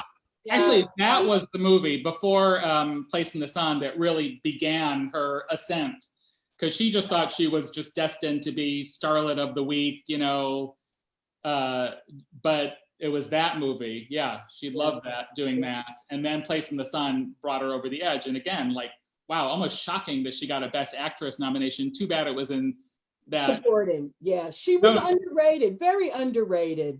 Yeah, no, for Place in the Sun, it was for Best Actress. That was the surprising part. And she told George Stevens, so after he yelled at her about the eyelash curling, she said, you know, does she have to look so gorgeous? And in the movie, she's always driving around in her white Cadillac convertible that just makes her look even more beautiful. And so he said to her, Shelley, just do what I say. You're going to get a Best Actress nomination. And if you do, we're going to buy you a white convertible. And they did. They bought her one, and apparently she drove a white convertible the rest of her life when she was driving, which I love. That's a great story. She was. Who doesn't love a convertible? I think, I mean, and again, 2 Oscars, 4 nominations. You know, it bothers me a little bit that people don't give her the full breadth of her career that she deserves. Maybe because she chose to play such unpleasant people. I mean, even Mrs. Van Dam, I mean, that's a difficult character. So. Do you think that the Poseidon Adventure for, you know, a little bit younger people, those, you know, 80s and 90s kids, that they know her from that, and that set the tone of who Shelley Winters is for people today, if that makes any sense? I do. I mean, that and playing on Roseanne, but yes, I definitely do. And that was a very beloved character. I mean, she was a lovely, wonderful woman who, again, sacrificed herself for the rest of them at one point in the film. Spoiler alert. But so, yeah, but, you know, she was a regular on talk shows, those of you old enough to remember. And, you know, she was like, just very much out there and saying what she felt and like kind of screaming. And I mean, she was not the delicate flower. She didn't walk out like Olivia de Havilland. She walked out like Shelley Winters, and God love her for it. But, you know, anyone that underestimated her intelligence or her acting ability, I mean, you know, was a fool, because she had it all. Well, next, we've got about 40 minutes left. So Ruth and I are going to go. I hate to cut you off, Danny. I wish we had hours for every single one of these people because they're all fascinating. Ruth, do you want to go and then I'll go? Do you want to do that, or do you want me to go and you go? Which one would work better? I'll go, so then you can close it out. Okay, that's and, cool. and again, I don't need a whole lot of time because it's Cary Grant, and everyone knows my obsession. I'm sorry, obsession? Your obsession with the Your obsession with Cary Grant. What are you trying to say? Are you trying to say nothing. something? No, nothing. No. Okay. I thought I didn't hear anything. Her So classic cinema boyfriend. So I did a recipe that Carrie found for me in one of her books, and it is, I guess Cary Grant likes steak. He was a good, and he went out to eat a lot. He ate out a lot. He ate dinner with all the famous people we know. He had a very active social life. I think he's someone that was wanted, like Norma Shearer, that he could go anywhere and call up someone and say, a president, a premier, an ambassador, and say, you know, I'm in town, do you have a moment? And they would probably drop everything that they were doing to make sure that they could spend some time with Cary Grant. Right. I have a feeling that there were some people that got bumped from the calendar when Cary would call at the last minute when he was coming in, you know, jetting in, you know, with the Fabergé jet, you know, doing his thing. So this is a sauce for a steak called Victor a la Hugo. And I thought that was pretty interesting. But again, you know, with France, sauces are a big deal with their food. So I can totally see how, you know, you're going to have you can have a nice steak with a good sauce like a hollandaise or whatnot. So different varieties of sauces. I think this is one that's kind of gone out of fashion. So it was very easy to make. A few ingredients. I made. They called for tarragon vinegar. So I made some with just some fresh tarragon and white wine vinegar. Shallots, a teaspoon of shallots, and then a tablespoon of, what was my tablespoon of? Olive oil, I think it was. No, not olive oil. There was no olive oil in the recipe. And then butter. There were 3 pats of butter that you had to have. 2 egg yolks. No salt and pepper, which I was really surprised about because normally we use salt and pepper things, but we didn't with this. And so you put your shallots in, you put your your vinaigrette in that was marinated in the tarragon, and you put it over a hot pot of water with I did a glass dish. And so you got that going, and then you added the egg yolk, and they had what was called meat extract. And I didn't know what meat extract was, but it turns out it's just bouillon. And it's just a concentrated beef that you can buy in different forms. And I use that in cooking anyway, but I didn't know that they referred to it as meat extract. So that was like, I'm like, what the what? You know, so thank God for the Google, man, you can learn some stuff. So so I already had some better than bouillon. It's a concentrated mixture that I use from this one particular company that I like to use with. So so I had, you know, my hot water going, boiling underneath the glass bowl, put my shallots in, put my tarragon vinaigrette in, let that get warm. I mixed the meat extract, 1 pat of butter, and what else was in the meat extract? And in the egg yolks. So I beat those really well, and then I incorporated it. And then once that got all mixed in, another pat of butter, got that mixed in, and then 1 more pat of butter. And then at the end, a half a tablespoon of horseradish. You could do the ground, you know, you can grate it yourself, or you get the prepared at the store, which is, you know, much easier. And I like to have horseradish and sour cream when I have beef and stuff like that. And, you know, it really makes a good bit of kick in certain things. So I'm glad to have it around anyway. So then I beat that in as it got warm. In the meantime, prior to that, I had salt and peppered and a little garlic powder on my steak, both sides. I pan seared it, and then right before the sauce was done, I finished it off in the broiler. And I'd had some rice pilaf already prepared, and I had some asparagus that I just sauteed in a pan with olive oil, salt and pepper, a little garlic and lemon. And so once my steak came out, my sauce was done. I dressed it, and then in my asparagus and my rice pilaf. And it was wonderful. I was munching on it while I was hanging out with all of you guys. I made it during the time because it was really easy to do. It was a very quick meal. So it was fun. So I had my Oscar meal. That was really cool. And it was just a fun sauce, and it was really tasty. It didn't have too much of a bite from the horseradish that a horseradish can have. You can add more to it if you want to. Again, no salt and pepper at all. So it was very flavorful. I think that you could use it with pork chop also, because it's not too strong and the flavor won't overpower the meat. I always say, you don't, when you feel the good quality of meat, you don't have to do a lot of seasoning to it. A sauce is always just an added benefit to help pair it. And I always like rice pilaf. It goes with pretty much anything. And I'm a huge fan of asparagus. I can eat asparagus morning, noon, and night. And it goes good with the sauce also. So as we know, I think all of you know this, that Cary Grant never won an Academy Award. He was awarded an honorary award towards the end of his life, and mainly just for the body of his work.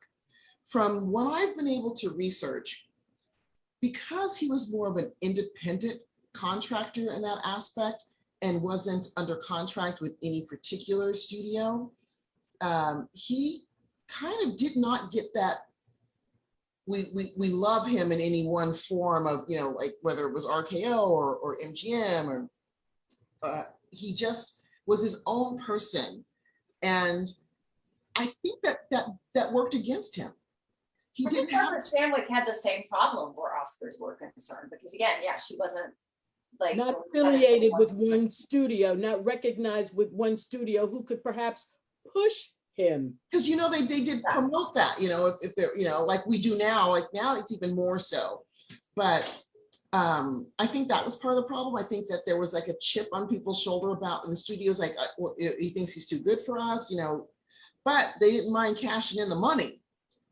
And then some people felt that his persona of Cary Grant was portrayed in every movie, that what they saw is what they were getting even in real time. Some of the things that I have read and how I have felt I've interpreted it, that they didn't so much feel like he was leaving himself and becoming that character, but that his persona was that, and he played that. As I have watched some of his younger stuff, you can see how he is growing to become the Cary Grant that we all know, and that history will always record him as. They won't always see that beginning where you're young and you're maturing and you're coming into yourself. In so many ways, I think Archie Leach is still there. He's still in there, but he's grown up and he's put on his big boy pants, and this is who he's become. So I sometimes think that they didn't see that as his artistic creativity, his ability, and that he was always that way. I think that if we had had an opportunity to know him in this time with how he presents himself, I think we would still really adore him and find him comforting and something that you would aspire to have as a male mentor in your life, who could be funny and loving but yet tough too. He wasn't perfect. I loved him in Father Goose because as much as I think he's handsome all the time, people weren't used to that Cary Grant. They wanted that tuxedo, that combed back black hair, that dimple with no stubble. But yet, when he gets to that, a little bit about meeting Cary Grant's daughter at the festival. I will, and I have someone took a video of it and just shared it with me recently. So I have myself like in manic time, talking to her as fast as I possibly can. So I wanted her to know everything I possibly wanted her to know, and that she can follow me on Twitter. Oh. That's the last thing I remember saying to her, you know. But that's just my take on discovering him when I was 13. You know, I used to be a babysitter, you know, and, you know, channel 13 and 11 and 5 or 9 were our off channels, and would have the Late Late Show and the $1 Million Movie and things like that. And as a babysitter, you know, parents would be out until late, and so I'd get to watch these. And that's how I discovered him, was on a babysitting assignment one night. And the lady I used to babysit for, Sherry, she named her daughter Miracle. And I totally remember that, because that was who I was babysitting that night. And that was the first time I saw Bringing Up Baby. And I just sunk into it. And, you know, and none of my friends were into classic movies that I knew about. I didn't talk to anybody about it. I just gathered this passion. And one of my parents' friends, Steve and Steve, they took me to see a classic movie on the big screen, because my mom was telling them that, you know, I had this passion, and, you know, they really liked Judy. And that's when I saw The Star Is Born. It was my first time seeing Judy Garland on the screen. But I didn't know that, you know, that these film houses in LA were doing this kind of stuff when I was younger. So it was such a blessing to meet AMC, and then ultimately TCM, and then a film festival, and then all of Utes. So that's how I got to where I got to with classic film and with Cary Grant. He was nominated twice in the 40s, in 42 and in 45. In 42, it was for the leading actor for Penny Serenade. And then in 45, it was for None But the Lonely. And that was the only time he was ever nominated. All that other work, all those years, you know, nothing. And then they ultimately gave him an honorary one in the 70s, in 1970. He was offered an AFI award, but he didn't want to go and give a speech. So he didn't get one. And I think that they should rectify it and give him one posthumously, and let Jennifer come and accept it for the family. And with that, I did have the opportunity to, at the TCM Film Festival, when Jennifer Grant was there, to be in the room with her. And I don't normally buy a pass. I just do standby tickets and stuff, and, you know, and weasel my way in wherever I can, because, you know, it helps live in LA and know people. And someone gifted me a pass to go in to see Jennifer Grant, because I don't know who told them, but you know, this woman comes up to me and she's like, I know you really want to see this today, and my husband and I are leaving, and we want to give you her pass so you can see Jennifer Grant. And once I, you know, was revived with my smelling salts and graciously accepted the pass, I stood in front of that theater door for, you know, what seemed like forever to get in there. And I was able to have an opportunity to tell her how much I adore her father, and that I really appreciate that, you know, she is sharing him with us, and that, you know, she didn't choose to be a celebrity, but we really appreciate it. And with that, I got to meet her son, Benjamin Cary Grant, who was a lovely young man, lovely. He was so sweet and gracious to me. And then I met her daughter a couple days later when we were all together again. And so that's my story. I love this man. I just can't even, that's probably why I'm still single, because no guy I date was like ever going to meet up to this. Like, shit, you know, okay, whatever. Can you buy me a gin and tonic? Well, we've only got about 30 minutes left, you guys, so I don't want to miss out on paying tribute to one of the most trailblazing stars in Hollywood's golden age, and that is Hattie McDaniel. Hattie McDaniel was the very first African-American to ever get an Academy Award. She won Best Supporting Actress for her role in Gone with the Wind. I've always thought that she was just the soul of that movie. She's the only person that knows the truth, speaks the truth, and sees what's going on in the movie. And I really think she's the very beating heart of that film. And Hattie's special to me. I'm at Hollywood Forever, of course, giving tours, and her cenotaph marker is something I talk about on a weekly basis at least. And you know, she battled so much racism, so much resistance. She was often typecast in these stereotypical roles, but she gave so much more than probably what was ever written on the page. And a lot of the times I've noticed watching other movies of hers, like say an actress says, "Go get my coat." Hattie might get the coat, she might slam the door or stick her tongue out or roll her eyes. Now, I don't know if that was in the script or not, but I feel like that was Hattie's way of letting us know that she knew exactly what she was doing. And she once said, you know, "I'd rather play a maid than be one." Mm-hmm. And she fought so hard. And I think she just realized, like, I had someone on the tour one day say, "Well, why didn't she just fight for better roles?" And I said, "I don't think you get it. This is Hollywood in the 30s. It wasn't that simple, you know, and had she made a huge fuss about getting better roles, she could have just been easily replaced." So I think her attitude was, look, I'm going to do the very best I can with the times that I live in and the situation that I am in. Mm-hmm. And she did. And I've been to screenings at the UCLA Archive where Hattie McDaniel has a minor role, and the minute she comes on screen, the whole audience bursts into applause and cheers because she pops. I mean, she pops off the screen. And I think she really kicked down doors for African Americans in film.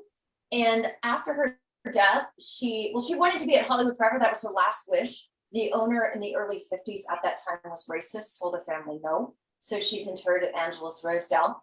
But our current ownership that took over in 1998, Tyler Cassidy and his staff, they heard this story and were absolutely horrified. They offered to disinter Hattie, all expenses paid, and rebury her at Hollywood Forever. The family did not want to do that, and it's understandable. That's a terrible task to have to do. And Tyler said, well, this was a horrible injustice, and we need to make this right. So she has a beautiful pink marker right by the pond, surrounded by beautiful white flowers. And on the inscription, it's from her nephew, Edgar Goff. And it says, "Aunt Hattie, you are a credit to your craft, your race, and to your family." And to me, Hattie's legacy remains strong. And I think Hattie would be really thrilled to see this push for representation, this push for diversity. Again, this is stuff she probably could never have envisioned in her lifetime, but is becoming a reality. And again, I just think Hattie really is a remarkable woman on screen and off. Mm-hmm. Now, this recipe I made is for Hattie McDaniel's cornbread. It comes from a website I found on the internet, and it's attributed to the Harry Ransom Center in Austin, Texas. They have all of the David O. Selznick archive, so that makes sense. And I have to say, as we have all learned, a lot of these recipes you have to adapt, adjust, reduce, or alter in some way to make them workable. This recipe, I did nothing other than exactly what Hattie said to do. I followed it to the letter, and it was fantastic. One thing she didn't say was the temperature of the oven, but it makes sense because the ovens were not universally calibrated at the time. But I put the cornbread in for about 25 minutes at 400 degrees Fahrenheit. It's a really simple recipe. It's just flour, yellow or white cornmeal, 2 tablespoons of sugar, a little bit of salt, 1 egg well beaten, 2 tablespoons of butter, some baking powder, and a cup of milk. And this is how it turned out. In fact, I ate a bunch of it for dinner the other night. It's excellent, and Hattie is excellent. So I was really happy to make this my Oscar Sunday recipe. Gary, have you heard? Just last week, we watched in our continuing Barbara Stanwyck Fest, The Great Man's Lady, I think it was called, and her sister, Etta McDaniel, who I don't know why I never knew about her. She looked so much like her. She was quite good in the film. I think she died much younger, but did you know about her and her brother as well, who was an actor? Yeah, they were both actors as well, and I've seen them crop up in other movies too. I have not. This is new to me. Yeah, I think Hattie's siblings were also very creative, very talented, as well. And again, it's so frustrating and unfortunate that the roles were very limited at the time. But I think Well, and I think that was a big criticism of Ryan Murphy's Hollywood, that in turning his fantasy into a reality within his show, that he kind of discredited people who were the pioneers like Hattie, who didn't get a fantasy ending like what he did with his show for his characters. I have not seen that. I've heard about it though. Mm-hmm. I didn't see it either, but I heard that like they make this one film that's this huge breakthrough, and then all of a sudden everything changes, and it's like, yeah, it's not magic. The world isn't magic. I mean, yeah, in a perfect world, Hattie wins the Oscar, everything changes, but that's not that simple. Change, unfortunately, takes a long, long time and a tremendously hard-fought battle. So yeah, I agree with you, Beth, to kind of reduce it to boom and everything changed. It's kind of reductive to literally lifetimes worth of struggle. Her brother was in, wasn't her brother in, oh God, Sam McDaniel.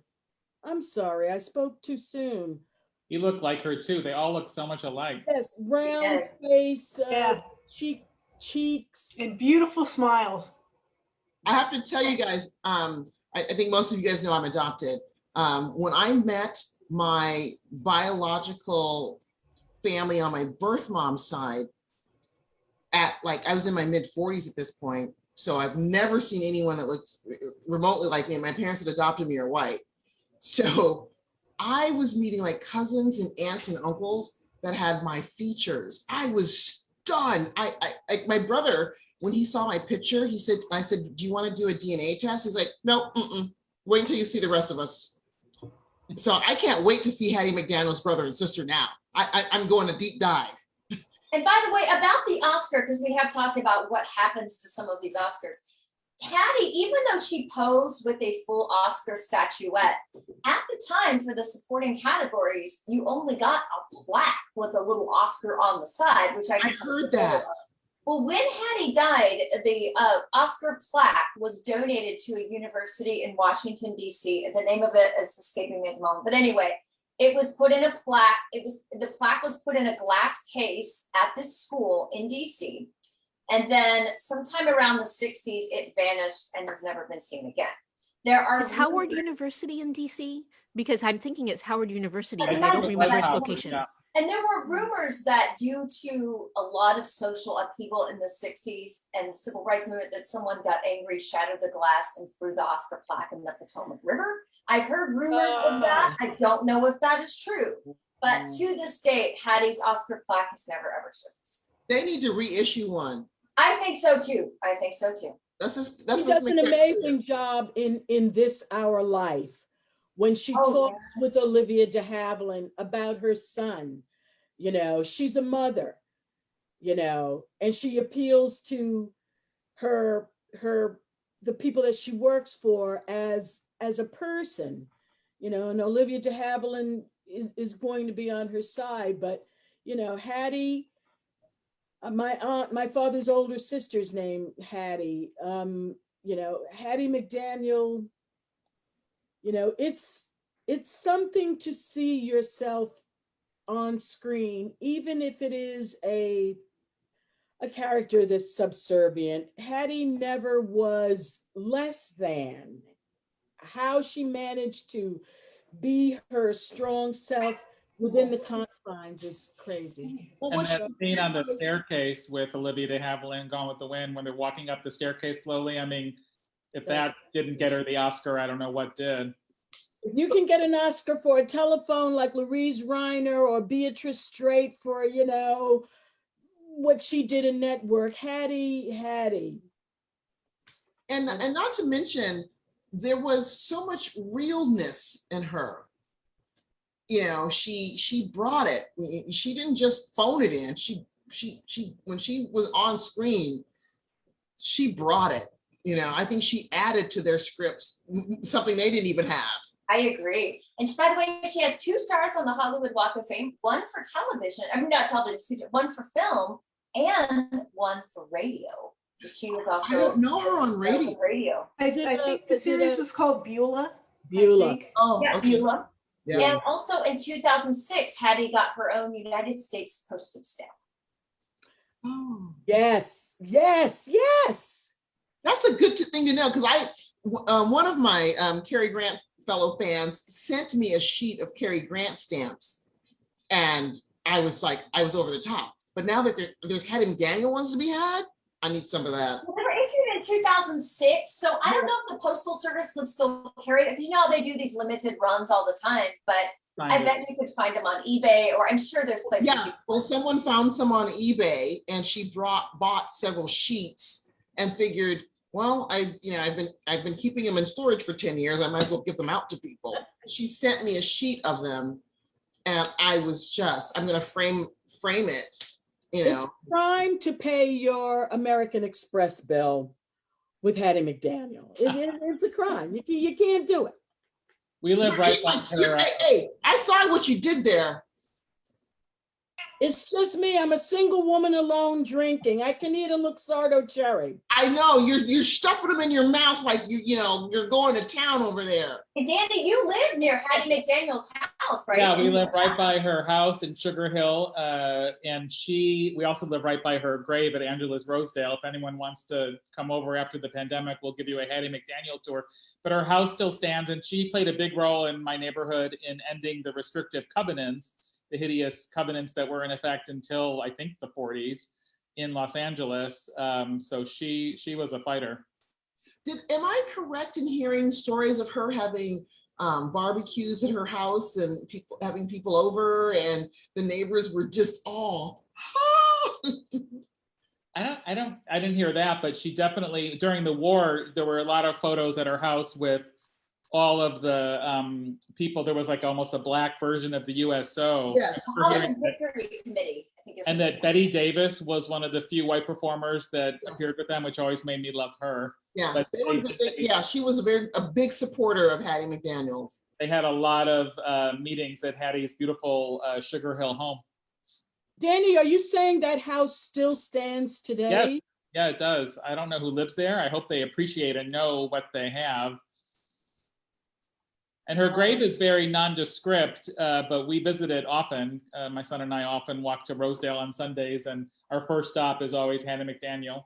I think I've seen some pictures or a post of you guys doing that. You know, I think, you and I were going to meet up and have like ice cream with Charles prior to him becoming Charles, when he was still being called Charlie. And it's 4 years later. I know. Well, we'll do it as soon as we can. And go see Hattie McDaniel's house. Yes. We've only got about 14 more minutes, guys. Oh my God, we've made the 4-hour goal. Wow. I didn't know if we could stretch it out this long, but we did. There's been enough and conversation to keep going. I'm not a chef. I'm not a chef. I learned so much from each of you, and learned what you particularly like about the actor and actress that you chose to do your food. I saw your pets, this is I didn't know how I would do with this and and all of this, and it's I'm seeing fans. I'm happy. Well, it's great seeing you, because I mean I'm only sorry that you can't pull Stanny into your kitchen. If I could fit her on the elevator, oh boy. That's my baby. I like Danny Miller. I've been fortunate enough to meet Stanny and hang with T. Brown in the NYC and in Brooklyn. Yes. And I'm coming back, girl. I'm coming back. You're welcome to. Barbara Stanwyck is one of my favorite actresses, and if I need strength on the road, with trucks or people honking me because the light just turned green, I have Stanwyck in my head, and I'm like, they can't do anything to me. Stanny would say, like, bitch, please. Like, I do want to do a standalone episode on Barbara Stanwyck, so stay tuned. I'm trying to find the right recipe, but that is something I am going to work on. Hey, T. Brown, I'll do the cooking, you do the mixing. For Stanwyck, yeah. I mean, she was great. She was great. And she's a woman who knew how to have a drink. She should have won an Oscar. It just riles me that she did not win a crazy. competitive Me Oscar. too. That still bugs me. Still bugs me to this day. I'll Oh, take it to my Say grave. that just shows how deep the bench was, Yeah. because we couldn't vote for Garbo because so-and-so did a performance for the ages. I mean, it's crazy how many people could have won if you just said eeny, meeny, miny, mo. And I don't know if you even have that today. We don't. We don't have that today. We don't have that kind of powerhouse. We've got some good people. Don't get me wrong at all. There's a lot of talent. Francis McDormand. I don't feel like we have the concentration and the numbers of talent that we see in the films that we get to watch, every day. But I want to say, Krista, it's been great seeing you because you're new to me as a friend on social media. Oh, the kitchen debut. Yes. More to come. Annette, it's great to see you. And again, thank you for your Oscar show. Benjamin, beaming in from Germany. Dude, I love it. I love it. And Beth, thank you for joining us. I know it's probably been a juggle with the new baby. I'm new to Donna. Donna, it's good to see you and thank you for joining us. And Darren, see you at the Bamboo Club, dude. The Bamboo Club, yeah, absolutely. My ties to take care of. Yeah, we'll do. Thank you guys so much for hanging in with me for all these hours. This is really, I can't believe I pulled this off. All of us pulled this off. I'm like amazed. And it's awesome. I've had a great day. I've been looking forward to this. Me too. Beth, tell Thaddeus his Auntie Ruth sends him bunches of kisses on those sweet cheeks. I will. That's all the dying cutest to meet baby. him, Beth. Oh my gosh. It's like, I'm jonesing for some baby love. Get that Bjorn and come to LA so we can all go see movies. Yeah, girl, just jump in the car. We're all vaccinated now. Danny, give my best to Charles and tell him I look forward to seeing him now his teen years practically before he goes to college. Yeah. 12 years old, Danny. I mean, when you started your breakfast thing on Facebook, I mean, he had like a little tiny little face. Yeah, he's grown over 6 inches during the pandemic. Why can't I have 1 inch? Is it for hair that you want this inch for? Yeah, whatever it takes. Danny, thank you for showing your pictures of you as a teenager in your cutoff jean shorts with your pocket showing and all that hair, man. All that hair. Listen, I'm loving the picture of you with your great grandfather. Great grandfather. That's no joke. Knew them well. I have to tell you, as someone who did not know my biological family growing up, I admire and am envious of this history, because that's what happens when we get separated from our people. We lose our history. And I am enamored of the fact that you really, man, you keep it. And I appreciate that. I really do. Thank you. I appreciate all of you. Just thank you so much. You guys have turned kind of a dreary, depressing Oscar year into a totally fun day. So thank you so much, everybody. Thank you for inviting me. Have we had any viewers stick with us the whole time, I wonder, Carrie? Pardon? I wonder how many viewers we've had stick with us. I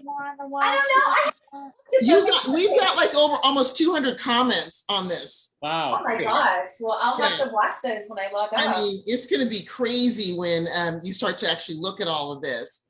Hey, Jacqueline Stewart started her new job at the Museum of Motion Pictures. I just saw that post. And excellent. Yeah, so I appreciate all you guys, and you guys have all been beneficial in helping me get through this time this past year. And it's not always easy being by yourself trying to deal with stuff. And so I appreciate you guys. You guys are my tribe. Yeah. Thank you, Benjamin. I can't wait till Benjamin comes to Hollywood. I want to throw him a party at Moose Someone Frank's that will end all parties. Krista, too. Anytime you guys out to Hollywood, you're going to do it up right. We're at Darren's house for sure, because I need to see all you got going on over there, Darren. Oh yeah, we try. We need to worship at the shrine of Norma, that's for sure. Yeah, and then that is the shrine of Norma. And everything else. Yeah. And then we can move right on to tiki cocktails at that point. Oh yeah. Darren's working on getting a tiki house. That is in the works. Yeah, we're working on it.